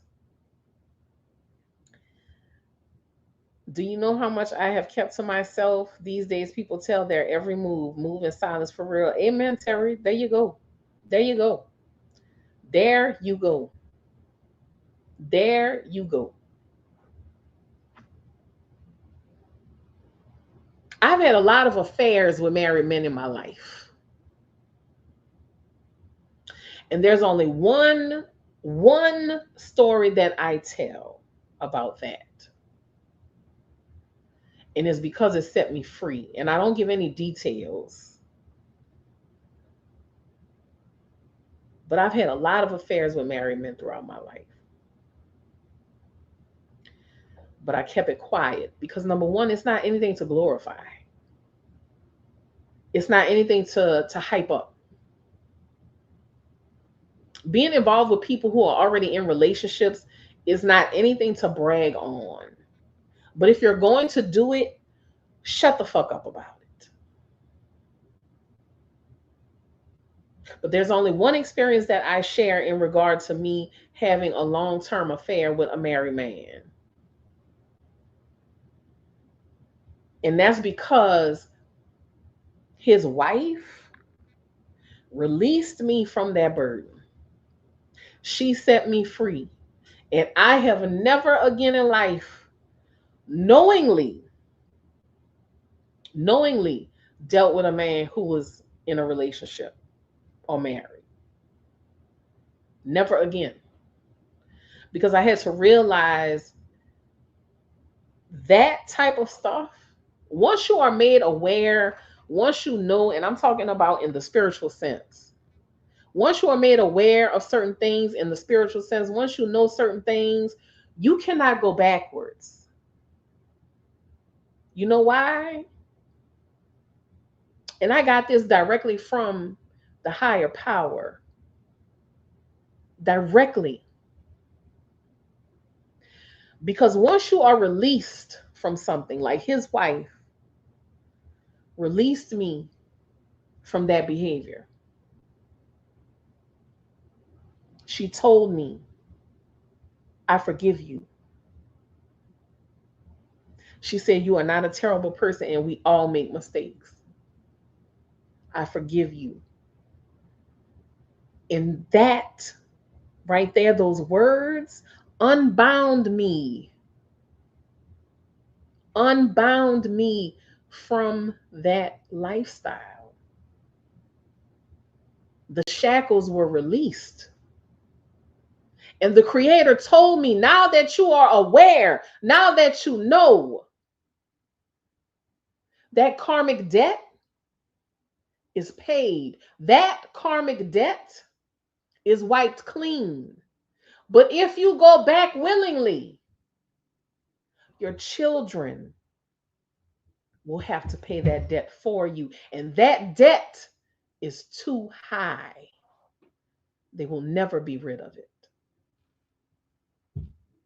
And that is why, if I even suspect a person is in a relationship, I cut communication because I'm not willing to have my children bear my karmic debt. That is a very real thing. Yes, KL, absolutely.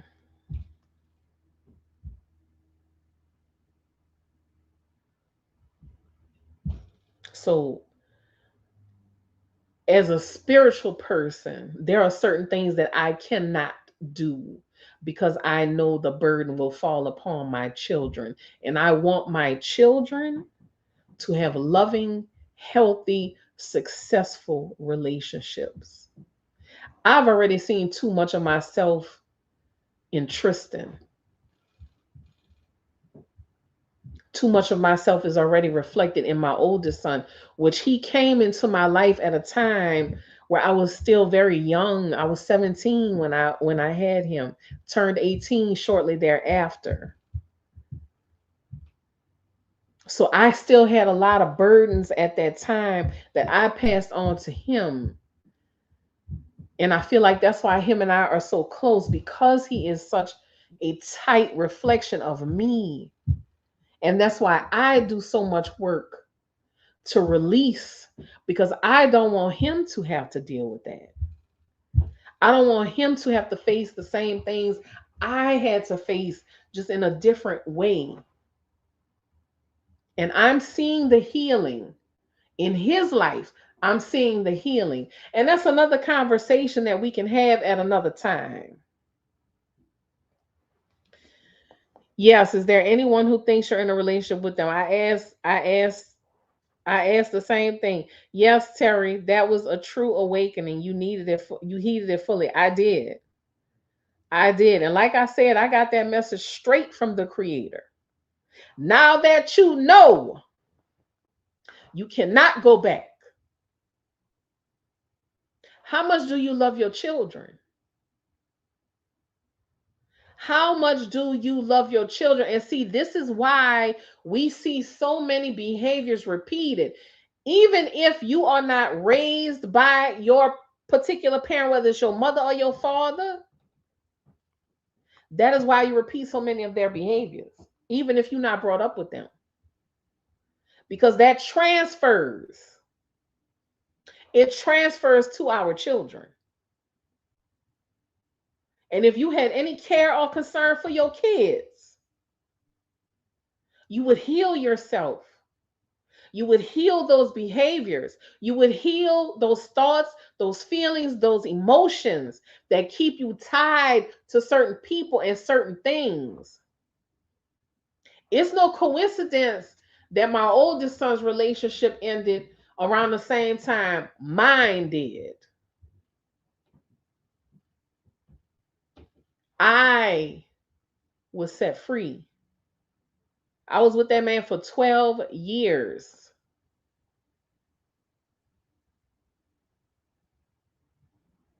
Tristan had had a long-term relationship himself. Our relationships ended around the same time. And it's because I started healing myself, even though I was in the midst of grief after losing my father, the love of my life, my father. One of the greatest loves I will ever have. It began a great healing for me. And I made the connection. I realized I was also healing my son in real time, because that relationship he was in wasn't healthy either. So healing is a serious business, because you will actively see it happening in your offspring.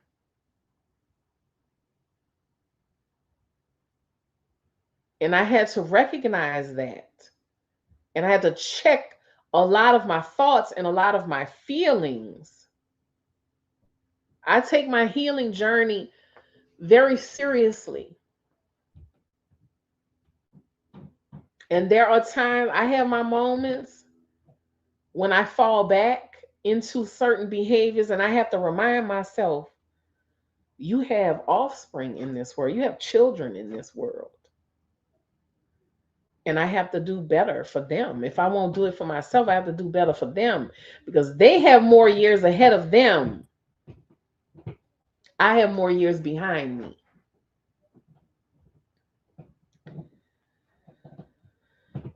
Relationship with the man I don't bother dating anymore. God himself will need to come down and sit the man right.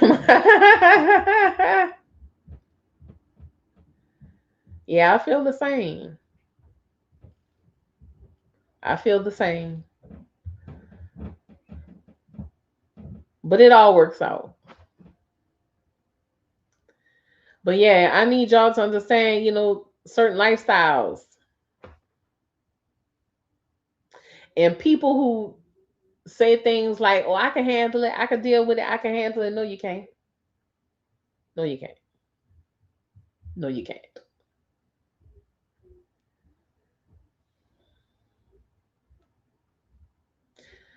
It's serious business, y'all. It's serious business. And it bleeds over into everything. So that's that. That's the lesson for tonight. And I hope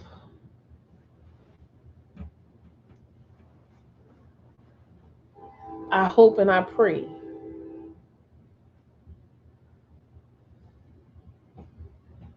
that when we end this,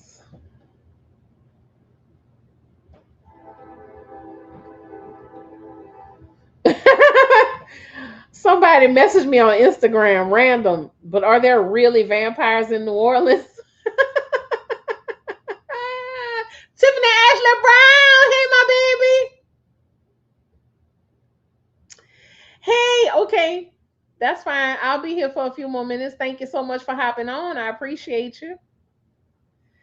I'm only interested in multiplying the positive in my life, and I'm pretty put together, so I don't need, and right now I don't really want either because I'm busy living the life I've made for myself. There you go, KL. There you go. I'm gonna have to respond to them. That is hilarious. That is hilarious.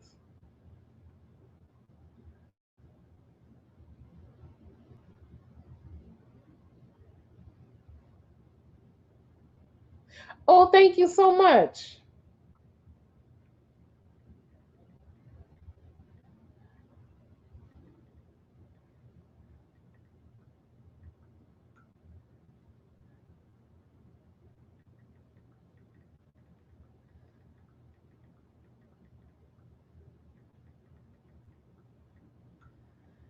I got rid of some stuff that I put on Facebook Marketplace. Now I'm trying to sell my I need to sell my table and chairs. No bites on that. Yes, Nichelle, definitely. Great combo. I love coming here and vibing with y'all and talking about all sorts of things. And like I said, I'm working on coming into this space. When I do come into this space, being more intentional and not just coming here like, oh, we'll figure something out. Oh, we'll, just have it kind of be random. While we do have great conversation when things are random, I want to start again making more intentional content. Thank you so much, Cuzzle. I really appreciate you. I'm always grateful for your presence, family. Thank you. Because I feel like, we are in times where we need to make connections with each other, because we are all part of a bigger source. We're just individual cells having individual experiences, but we are still part of the same body. And I wish more of us realize that. But I also understand there are a lot of things that are at work to keep us blinded to that fact. But the more we talk to each other, the more we open up with each other, the more we will make that connection. Now, you do have people who are planted to be distractors, to be the devils among the flowers. You do have those people. And that is why it's important to also be spiritually aware, because your spiritual eyes are going to see before you see. I'm glad you did too, Joanne. I'm glad you made it. You have to have that connection in your life. And however you get it, whether it's through religion, whether it's through just a belief system, however you get it, as long as you have it, as long as you maintain it, because it is needed, especially in this day and age. Too many people are misled and misguided. And I want y'all to be intentional in your own lives too. I want you to be intentional in making connections with people offline, even if it's just to have a brief conversation with a stranger in line at the grocery store. Hi, Tia Matt. How are you? I'm so glad you called me live as well. Welcome, welcome, welcome.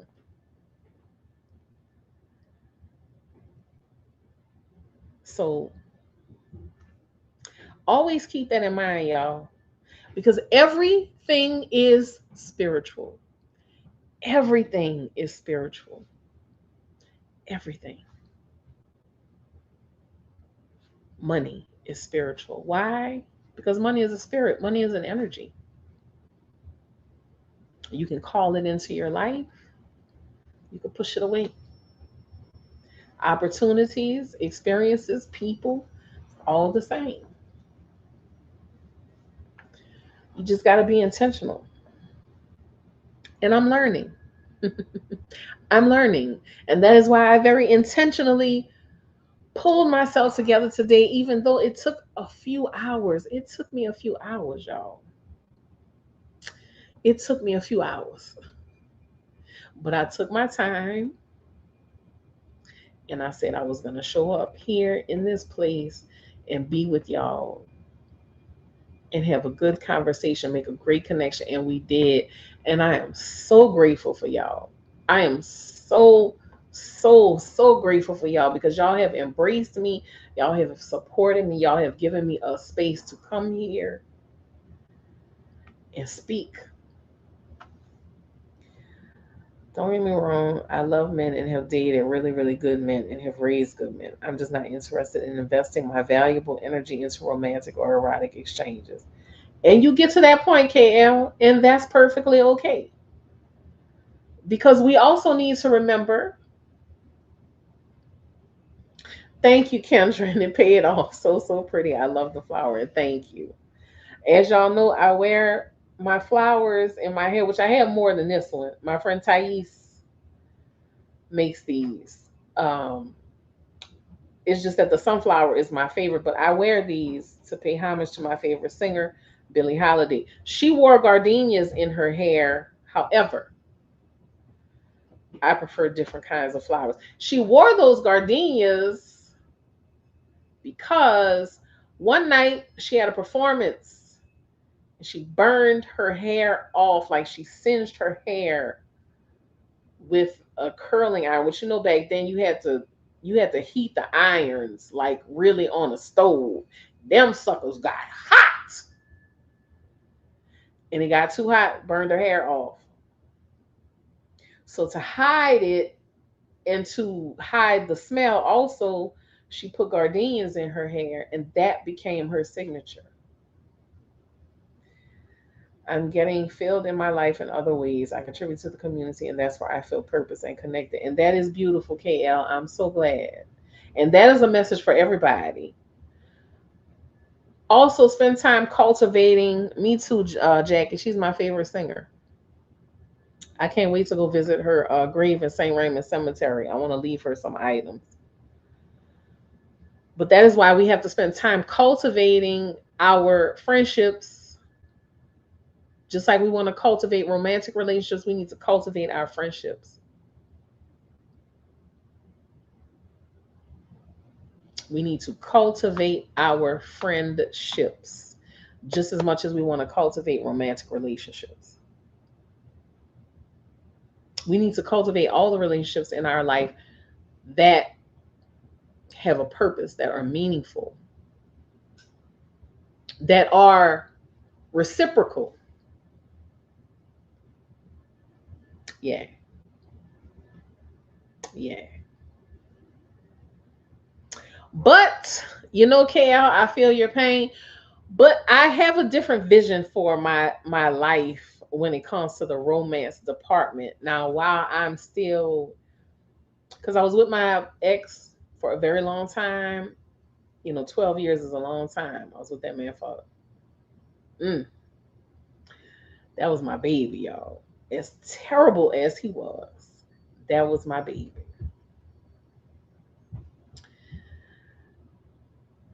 Wait, who y'all talking about? Pretty Natural and Miss Taja? Who did what? And who is correct? Did I miss a comment? I'm sorry, y'all. But that was my baby. And let me tell y'all something. Woo! I had some good times with that man because I knew he was safe. I knew he was safe, so I could let my guard down in the in that sense, and be free in that sense because I knew he was safe and clean. But in other aspects, he was a terrible person. Just ugh. um, but I have a different vision. While I'm not um marriage minded like I was before. I mean, if it happens, great. If not, it is no big deal.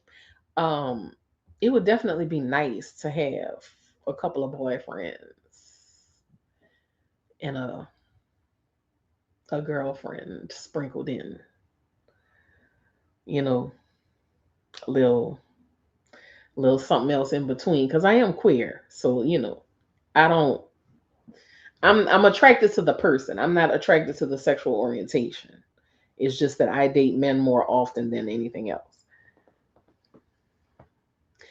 As I get older, I just don't want to have to clean up the mess and get sweated on. I understand, KL. Trust me, I understand. I listen. I love having my space too. I love having my space. I don't want to have to cook for another person. I don't want to have to clean up behind another person. I don't want another person. I don't want to have to wrestle the covers from another person. You see what I'm saying? But it's nice in the right circumstances. But it'll happen when it happens. And I'm okay with that. You know, I'm good with that. Life is still going to be good otherwise. No, no problems, no issues. So we had a good crowd tonight, y'all. We had a good conversation tonight. I'm sorry my brush girls keep showing. This is my little um bando.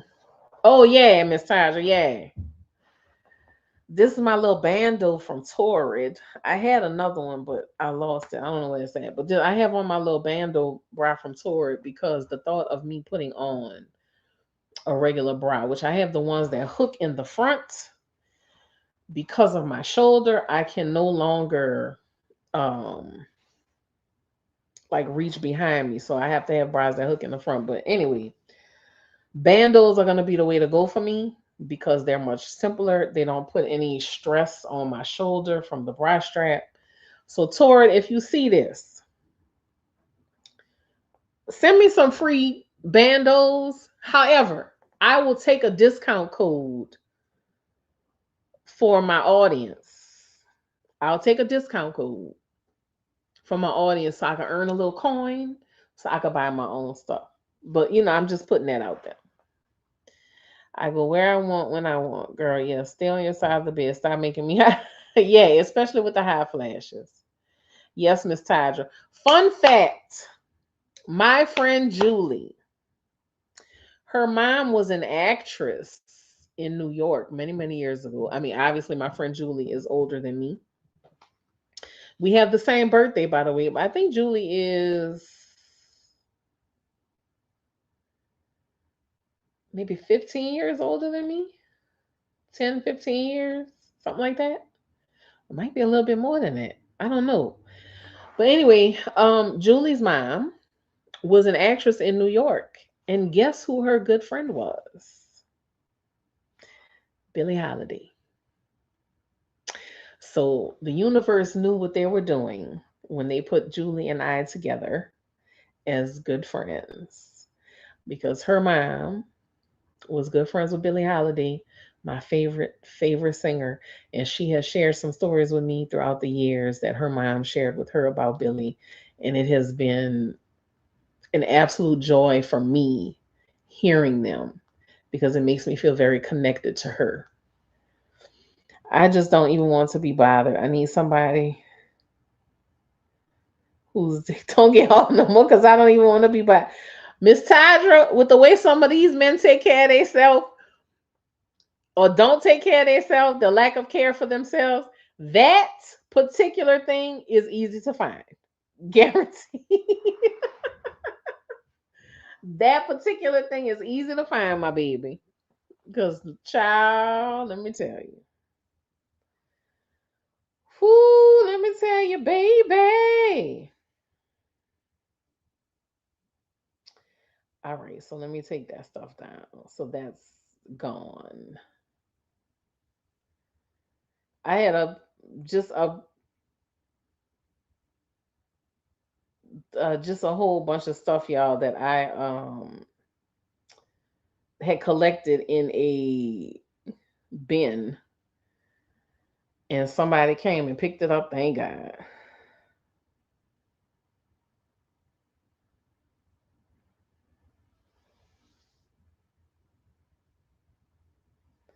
How do I boost this? I don't know. Ooh, let me turn this on because this is.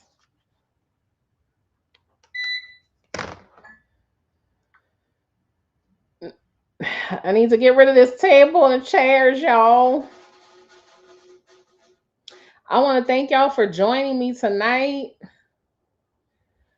Oh, you are welcome, Capricorn. You are welcome. I want everybody to learn how to come from behind the curtain. I think that's the thing, excuse me, that's going to heal us. I want everybody to come from behind the curtain. And I had to learn how to come from behind the curtain and not be ashamed. I love my mother dearly, but my mother used to tell me all the time that I talk about too much personal stuff on the internet.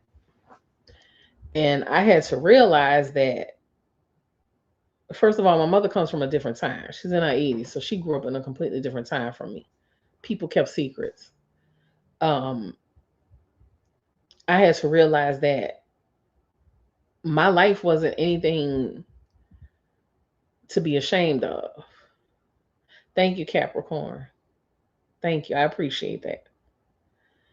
My life, my experiences wasn't anything to be ashamed of. And people need to um you gonna find it, Miss Tydra. Don't worry, it's coming. But remember, you got to give it all the other details. Give it good details. You got to act like you have to envision that person. What do you want them to look like? What kind of personality do you want them to have? What traits, features, you have to put all of that to it. You create that and it will come into your life. Guaranteed. And you have to interact with it in your mind Act like you talking to that person. Get in your kitchen one day and talk like you making them a plate of food. Y'all sitting down having dinner. That's how you make things enter into your life. That's how you make it real. Trust me. Uh, but I had to learn that, we have to see each other. Work on it, KL. It'll happen. Take it seriously. But I had to learn that we have to see each other. That is one of the points and purpose of being alive. We have to see each other. We have to allow ourselves to be seen. So here I am. And I know the right people are going to see me. I want to forever be a safe space for whomever. That's why I no longer get angry with people like racists and people who have, certain beliefs. I used to go back and forth with people not too long ago, as a matter of fact. It's just for entertainment purposes only, but not because I took any real offense. But I understand that people are very closed off, and it's because of fear. People are afraid. People are closed off because they are scared. They're just basically ignorant. But they also don't want to be vulnerable because they don't want to be taken advantage of. And I get that. I get it. And, I want to be here. I want to be seen. And if me being seen and heard makes a difference for somebody, I am grateful. Like I always say, I am your servant. Allow me to be of service. It is a pleasure to be of service. KL, I got so tired of the old dudes BS during sleep. I've been in my own room, couch now for years. Flip flops, kicks, final straws. He kicked my feet and I was having pain in them for 2 years. Oh my God. That is awful. I will say this. If anyone is in my area and you want to take me to lunch, take me to dinner, I don't mind a coffee shop date either. We can go sit and talk, no pressure. Or if you just feel compelled to send me a little something and say, hey, do something nice for yourself, I will take that too. Fat Girl Freestyle is the Venmo.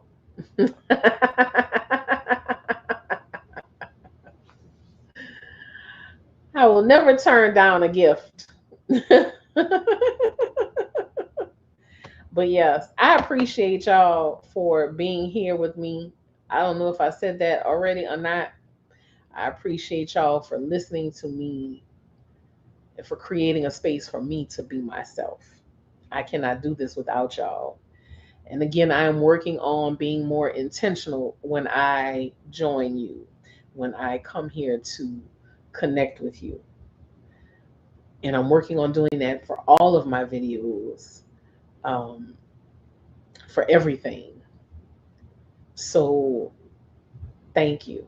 Thank you, thank you, thank you for accepting me. Thank you for allowing me to be myself, good, bad, and otherwise. I am grateful for y'all, and I hope y'all know that. I truly, truly, and when I say I love you, I mean it. Because when I say I love you, I'm also telling it to myself. Because we are all parts to the same whole. So what we do for ourselves, we do for others. You understand what I'm saying?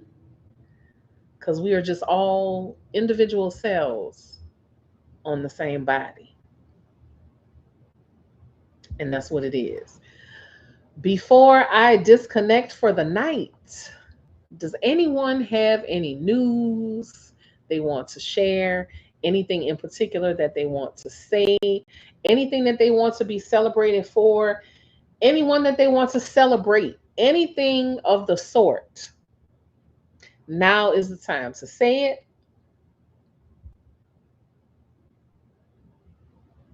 And I'm going to make this request. Anyone who has listened to any of my audiobooks, could you please go into any one of my posts, any one of the posts on the community tab, or any one of the videos, and leave a short little blurb about if you enjoyed the audiobook or the ebook, whatever version you got, if you enjoyed it, why you enjoyed it, do you recommend it to others, or if you hated it. I want to hear that too. I want to hear good and bad feedback. So if y'all could do that for me, I would appreciate it. Thank you, thank you. I'm gonna play my little promo video again before we call it a night. But I'm gonna open the floor to anyone who has any good news that they want to share. Anyone need prayers, encouragement, good energy?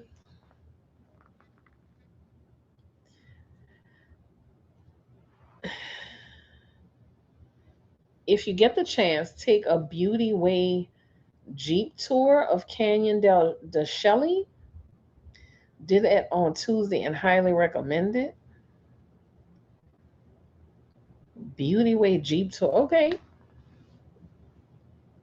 Okay. Well, thank you, KL.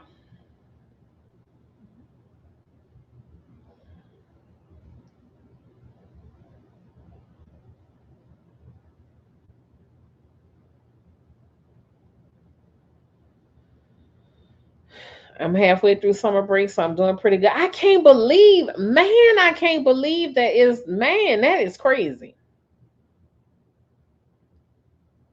These kids are about to start going back to school already. Things are about to start happening already. I am amazed.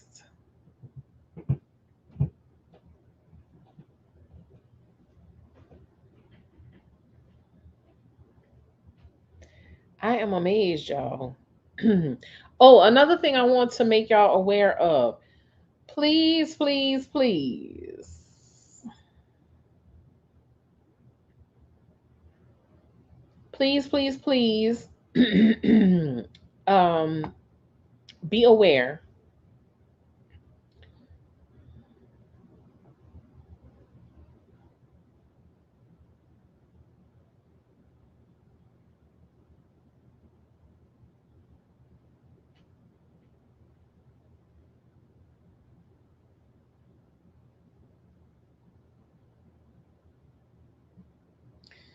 Oh Lord, that is insane.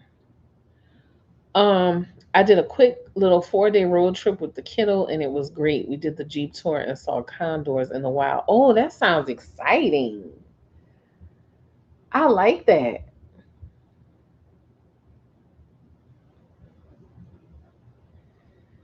I like that. Okay.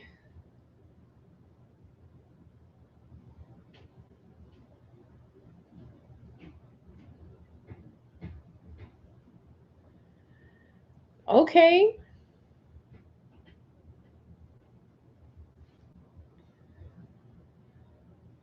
Walked across the Colorado River on a 99-year-old bridge. Me and Pineapple were talking about there's a train tour out of Denver, Colorado, I believe. Um that we want to go on because I love riding the train, but it looks like a beautiful trip. Of course, the scenery that you see is absolutely amazing. So I want to say you stay at a resort and like you take a different tour every day on a train. I want to say it's like 7 days. I think he sent me the information. Um, I think it's vacationsbyrail.com.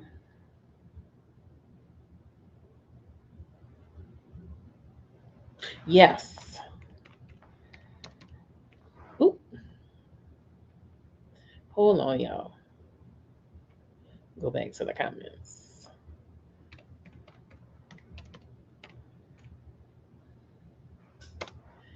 Vacationsbyrail.com. And this one in particular, uh, it's the Colorado Rail Experience Train Tour. So he sent me that. I said, okay, we got to get that up on the agenda. Um, we gotta get that going. So yeah, but I love traveling by train. Anyone else have any news they want to share? Hi, Nicole. Yeah, we coming to the end, baby. I'm about to. Yeah, Nichelle, whatever you want to ask. Whatever you want to ask, my love, feel free. My garden is still even in pretty good shape despite not getting the normal amount of attention for those travel days. Okay, good. I'm happy to hear that. Very happy to hear that.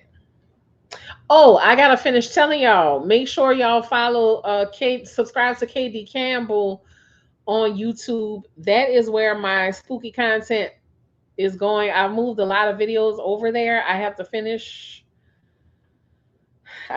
moving them over. Um the podcast Paranorleans is gonna start posting over there as well.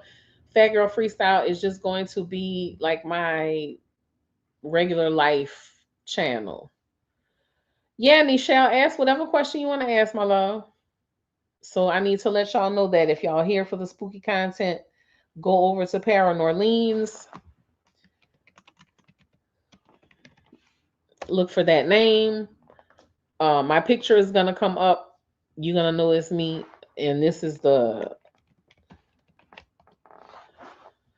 that is the name. So if you're looking for the spooky stuff, that's where it's going.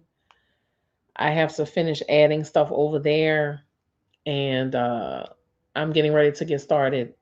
You know, doing my spooky content again. So y'all just bear with me.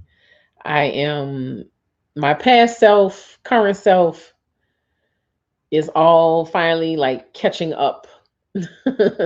If that makes any sense. So a lot of stuff went undone, unfinished, incomplete. And Nichelle got over a year, has over a year clean, y'all. That is wonderful. Hold on. Hold on, hold on, hold on, hold on. Hold on.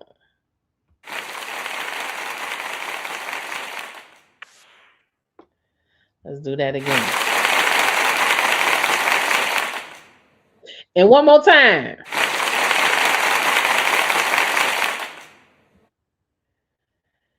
Nichelle, that's amazing. Yes, Joanne. I saw a whole video of it being said that New Orleans is sinking. Nichelle, please don't stress yourself about that. They've been saying New Orleans has been sinking for the last 152 years, baby. If it does sink, it'll probably happen 300 years from now. It is not happening anytime soon. I promise you. It's okay.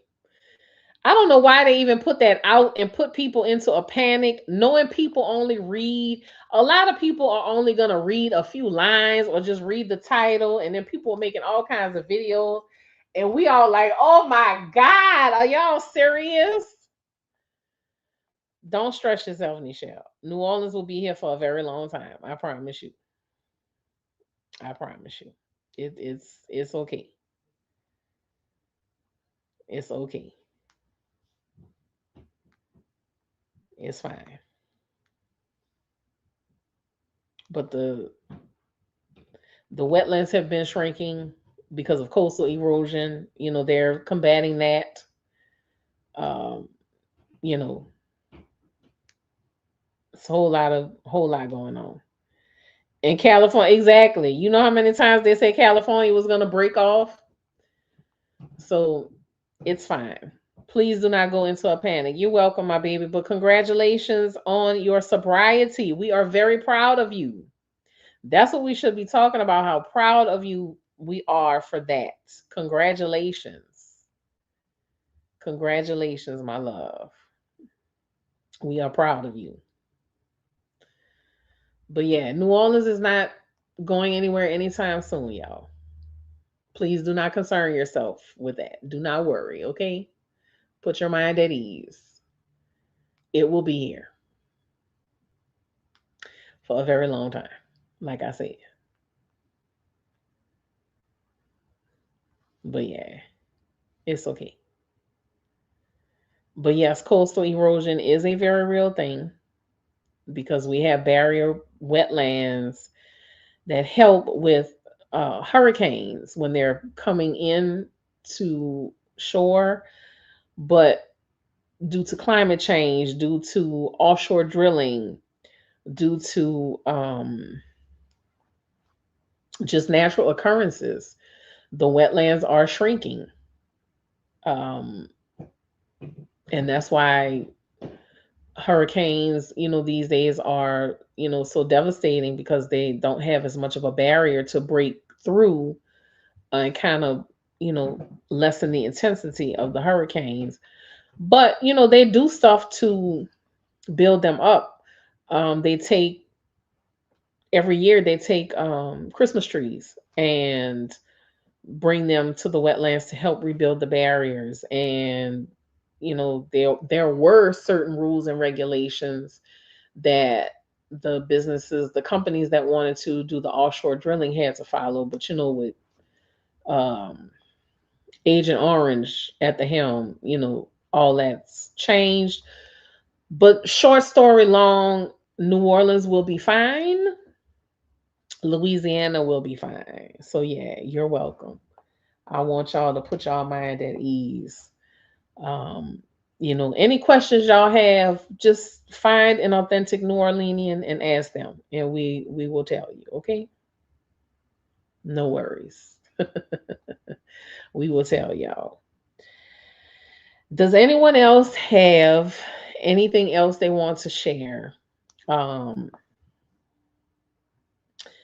before I answer this question about vampires being real in New Orleans. And yes, vampires are very real in New Orleans. And while I no longer tell the paranormal stories on this channel, like I just said, I tell it over on Paranorleans. I will tell y'all this. And we have Essence in town for the next, few days. Some people are just in town simply because it's 4th of July. People love hanging out in the French Quarter. The French Quarter is a known hangout for vampires. And I'm going to tell you this story that came to me a couple weeks ago. I told it to a friend of mine, but I'm going to share it here with y'all. So there was a couple. They were hanging out in the French Quarter. They were here visiting, hanging out in the French Quarter near one of the bars. Just, it wasn't on Bourbon Street. It was one of the bars off of Bourbon Street. Um, and they said that it was a few people hanging outside. It was this couple, and then they had a few other people just kind of lingering outside, having general conversation.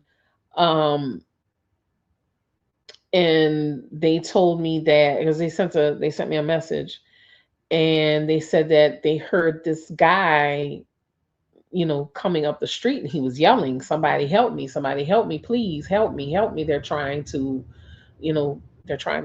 harm me. They're trying to do something to me. And they said everybody's just kind of looking because, you know, you don't know if this guy is serious or not. He could be joking, he could be drunk, he could be high, could be anything. So they're just kind of looking at him coming up the street, just kind of in a panic. And this person told me the closer that he got to them, they could see that, something may have really been going on, but they weren't really sure because, again, he could have gotten into something and he could be in a total psychosis at the time. Well, they said looking past him, they noticed a couple that were coming behind him, very obviously following him. And they said that the couple looked very strange. Like they weren't in a panic, they weren't rushing, they were very calm. And they said the closer the man got, he started saying, they're vampires, they're vampires, they're vampires. He just started, repeating it over and over. They're vampires, they're trying to harm me, they're trying to harm me, they're vampires.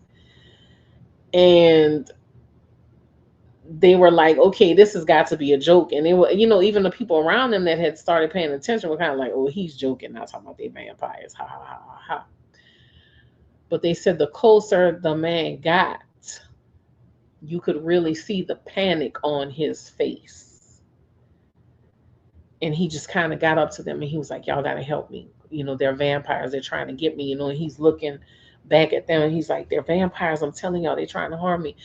And she said, still, as fast as that man was moving, that couple kept up with him, but they weren't rushing. They weren't panicking. And they said the closer they got, you could look at them and tell that they weren't normal. Just the look on their faces, like they had these grins, almost looking at the man like, yeah, nobody's gonna fucking believe you, buddy. We got you. Nobody's gonna believe you.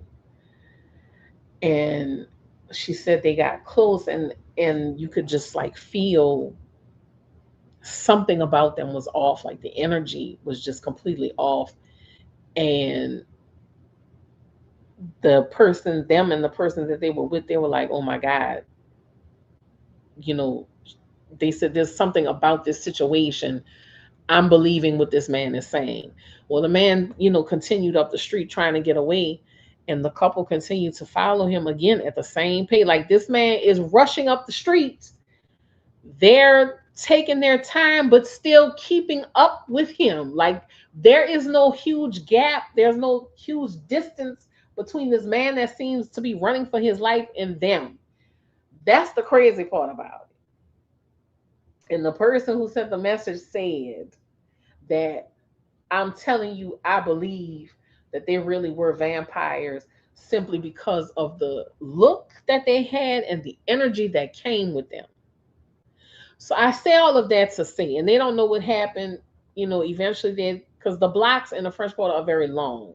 So, a person gets a couple of blocks away and you can't hear them anymore, especially if there's, music and other people talking and things like that. So they're not sure what happened, but they said that it did shock them, it did scare them, it did give them some fear. It did let them know that, there are some weird things, some weird people that linger in this area. So I said all of that to say, y'all have to be careful coming here. And people make jokes about vampires and will say you're crazy and say, oh, that's not real. Listen, it's very real. There are places that appear and disappear in the French Quarter. You will go in, and in the area in general, you will go in one place one night, have a good time, be connected, see all kinds of things happening. You go back to the same area the very next day, and the place is gone, completely gone. There are many stories people have told about coming here, being in particular areas, going into a bar, going into a certain place for a party, doing certain things, and go back the next day and it's gone. Or the building has obviously been closed for a very long time, but they know that that's where they were for sure at that time the night before. So when you come to New Orleans, you have to be aware. You can't just come here and drink and lose all sense of yourself and have a good time because it's New Orleans and that's what you can do here. Because people are watching you. And not just people, there are entities watching you. There are things watching you. Things that you don't understand. Things that you cannot comprehend. And the French Quarter in that area, yes, they are there because they know that there are people hanging out there who are not from here, who are not familiar. They're drinking, they're getting loaded, they're doing all kinds of things, they're losing awareness, they're getting lost, they're wandering, they're drunk, and they can be taken advantage of. That is why the vampires hang out in that area so much. They live down there, but you can't tell who's who. You can't tell who's who. You would have to pay very close attention. They would have to reveal themselves in some way for you to know who's who. Because the stories that you are told about, they only come out at night. They can't take the sunlight.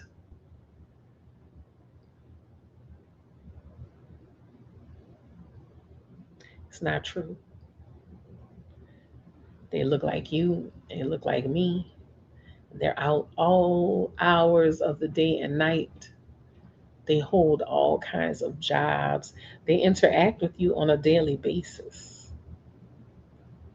So it's not the stories that we have been told in the books and the movies. So you have to be careful when you're in New Orleans. You have to be aware. And that's it's not just in New Orleans, it's everywhere you go. But see, people come here and they fall prey to that laissez-faire attitude, that city that care forgot attitude, the big easy. People come here and they let loose. Their inhibitions lessen, but so does their awareness. So does their ability to make good decisions and keep themselves safe. So, yes, they are very real, amongst other things, are very real here. So,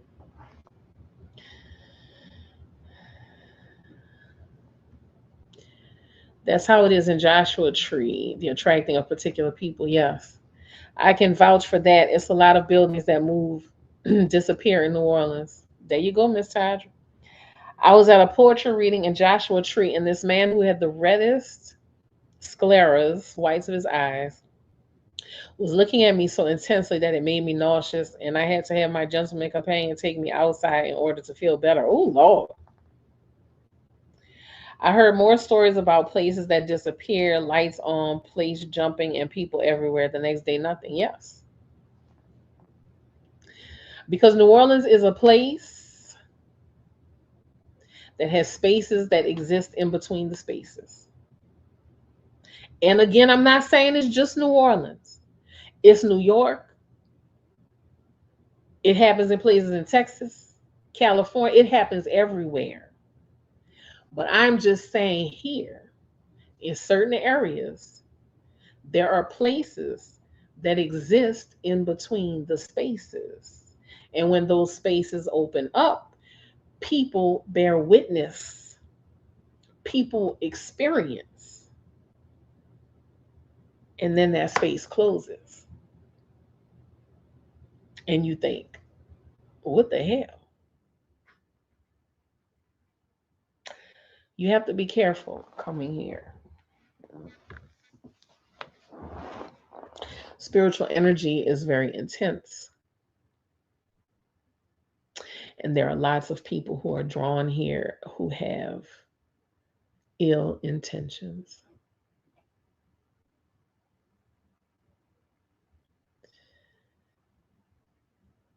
Yes, the house that burned. It wasn't a mansion, it was just a regular house, like a regular shotgun house. But yes, it has occurred in Baton Rouge also. See what I'm saying? It happens everywhere. You have to have spiritual awareness. I wonder what happened to that guy. I wonder what happened. He used to come back every year and put flowers on her grave. Hmm. So yeah, y'all, you got to be careful, my babies. Everywhere you go, that's why it's important to have spiritual awareness.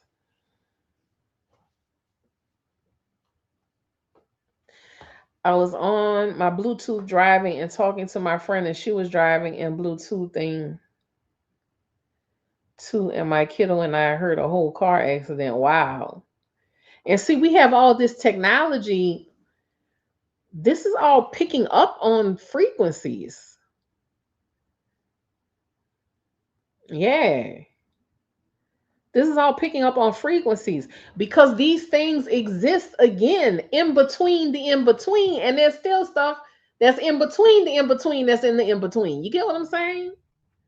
Because nothing truly dies, it just transforms. The physical form goes away, the physical form dissipates. But that's it. I'm from Texas, and yes, indeed, especially about 12 miles away from me in a little town called Cutting Shoe. Wow, that is an interesting name. I've never heard of that place, Cutting Shoe. We were so worried, and she came back on the line and said she lost us for a second. Y'all were, I mean, there was some type of residual energy that y'all were connecting with. Mm-hmm. Got to be more careful, y'all. I have heard some strange frequencies even in my house lately. Yeah. And now that they've turned off CERN, that's going to be interesting, I'm sure. So, wherever y'all visit, please be careful, be mindful and aware. Please know that there are strange things afoot everywhere you go. You have to be protected. Got to be. You got to know what's going on, my babies. You got to know what's going on. Again, I want to thank y'all for your support. I couldn't finish the tamale I was eating. I was nauseous and felt like crying. Oh my goodness, KL. KL, you need to keep some Florida water with you, or some 1-800 or some 1800, something you could spray on yourself to cleanse. You need to keep something on you, baby. And Terry, you need to be careful with that too. I'm sure you are a woman, I don't know what your faith is, what your belief system is, but just be aware, y'all. They have turned CERN off. There's no telling what has been left open, what has slid through, what residuals, with whatever.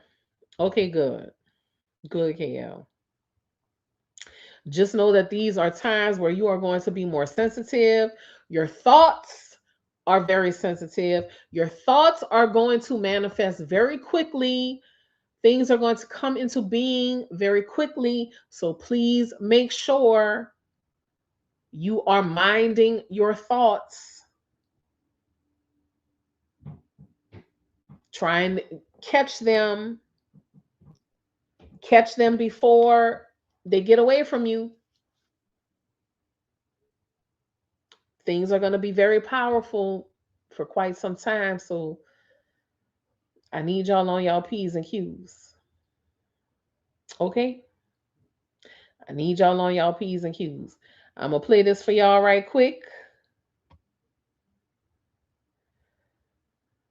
because I made this little video. Small town, Louisiana.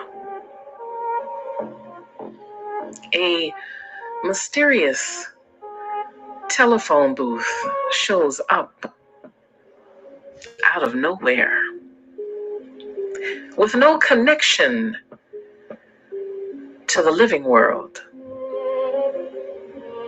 but a direct line to the spiritual one.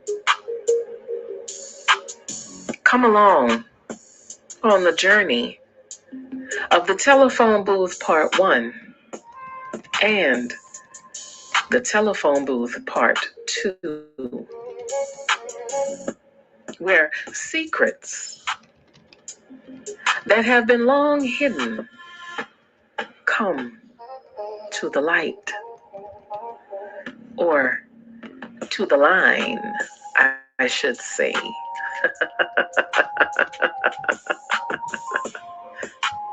The phone rings. Someone answers. And on the other end, well, you will just have to listen to find out. The Telephone Booth Part 1 and Part 2 are both available in ebook and audiobook form. But if you purchase the audiobook bundle, you also get the cocktail, a glass full of New Orleans spirits, another supernatural tale about a quaint little bar on a quiet corner near the French Quarter in New Orleans that calls to a woman in its own way. So please, go ahead and purchase and make your connection to the other side.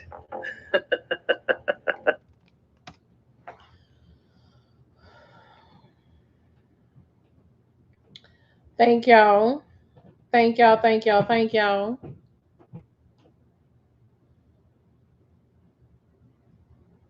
I appreciate y'all for being here with me tonight. I hope y'all enjoyed our conversation. If y'all have any questions, concerns, anything y'all want to share, please.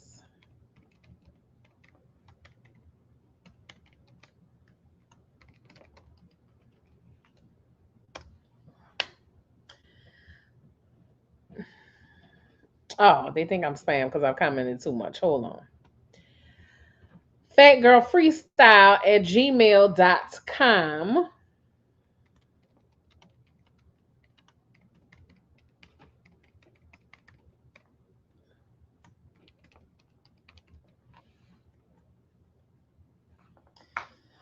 If you have any questions, concerns, stories that you want to share, anything that you want me to discuss in particular, I'll be more than happy to do so. Sometimes you got to give me a couple of days to respond to the emails, though. So if you send it, just give me a few days, and I'll get back to you. If I don't get back to you right away, trust me, I will see it. Yeah, it's been hot. I've been staying inside because but I have a lot of shade on my porch, so certain times of the day I can go outside, and it's relatively cool. So, all right, y'all. I've been here since 7 on the nose. It is now 10:03. I want to thank y'all again for joining me, for being here, for supporting me, for sharing, for opening up, for being part of the community. I love each and every one of y'all, and I mean that sincerely. Because when I say I love you, I'm also saying I love myself, because we are all just individual cells, part of the same body. So when you speak love and positivity to others, you are also speaking it to yourself. Always remember that. Okay? I love y'all. Thank you. I will do my best to see you again very soon. This might be a every Friday thing. I don't know. Freestyle Friday might be a regular thing. We gonna see. I enjoyed this. In the meantime, y'all check for my videos. Be sure to subscribe to the Paranorleans channel, because that is where all of my spooky content will be going. And I can assure y'all I will be returning very soon. Yes, Kendra, it was wonderful. I really enjoyed it. Thank y'all. I will be returning very soon with some more spooky tales. I'm trying some things, y'all. I'm trying some things. So work with me. Y'all might get some voiceovers with some little storyboards that change. I'm trying some stuff. So, like I said, just work with me. But you'll always get me as authentic as I possibly can be. And I love y'all for always welcoming me with open arms and accepting me and listening to my bullshit. And with that being said, I love you. Good night. And I will see y'all soon.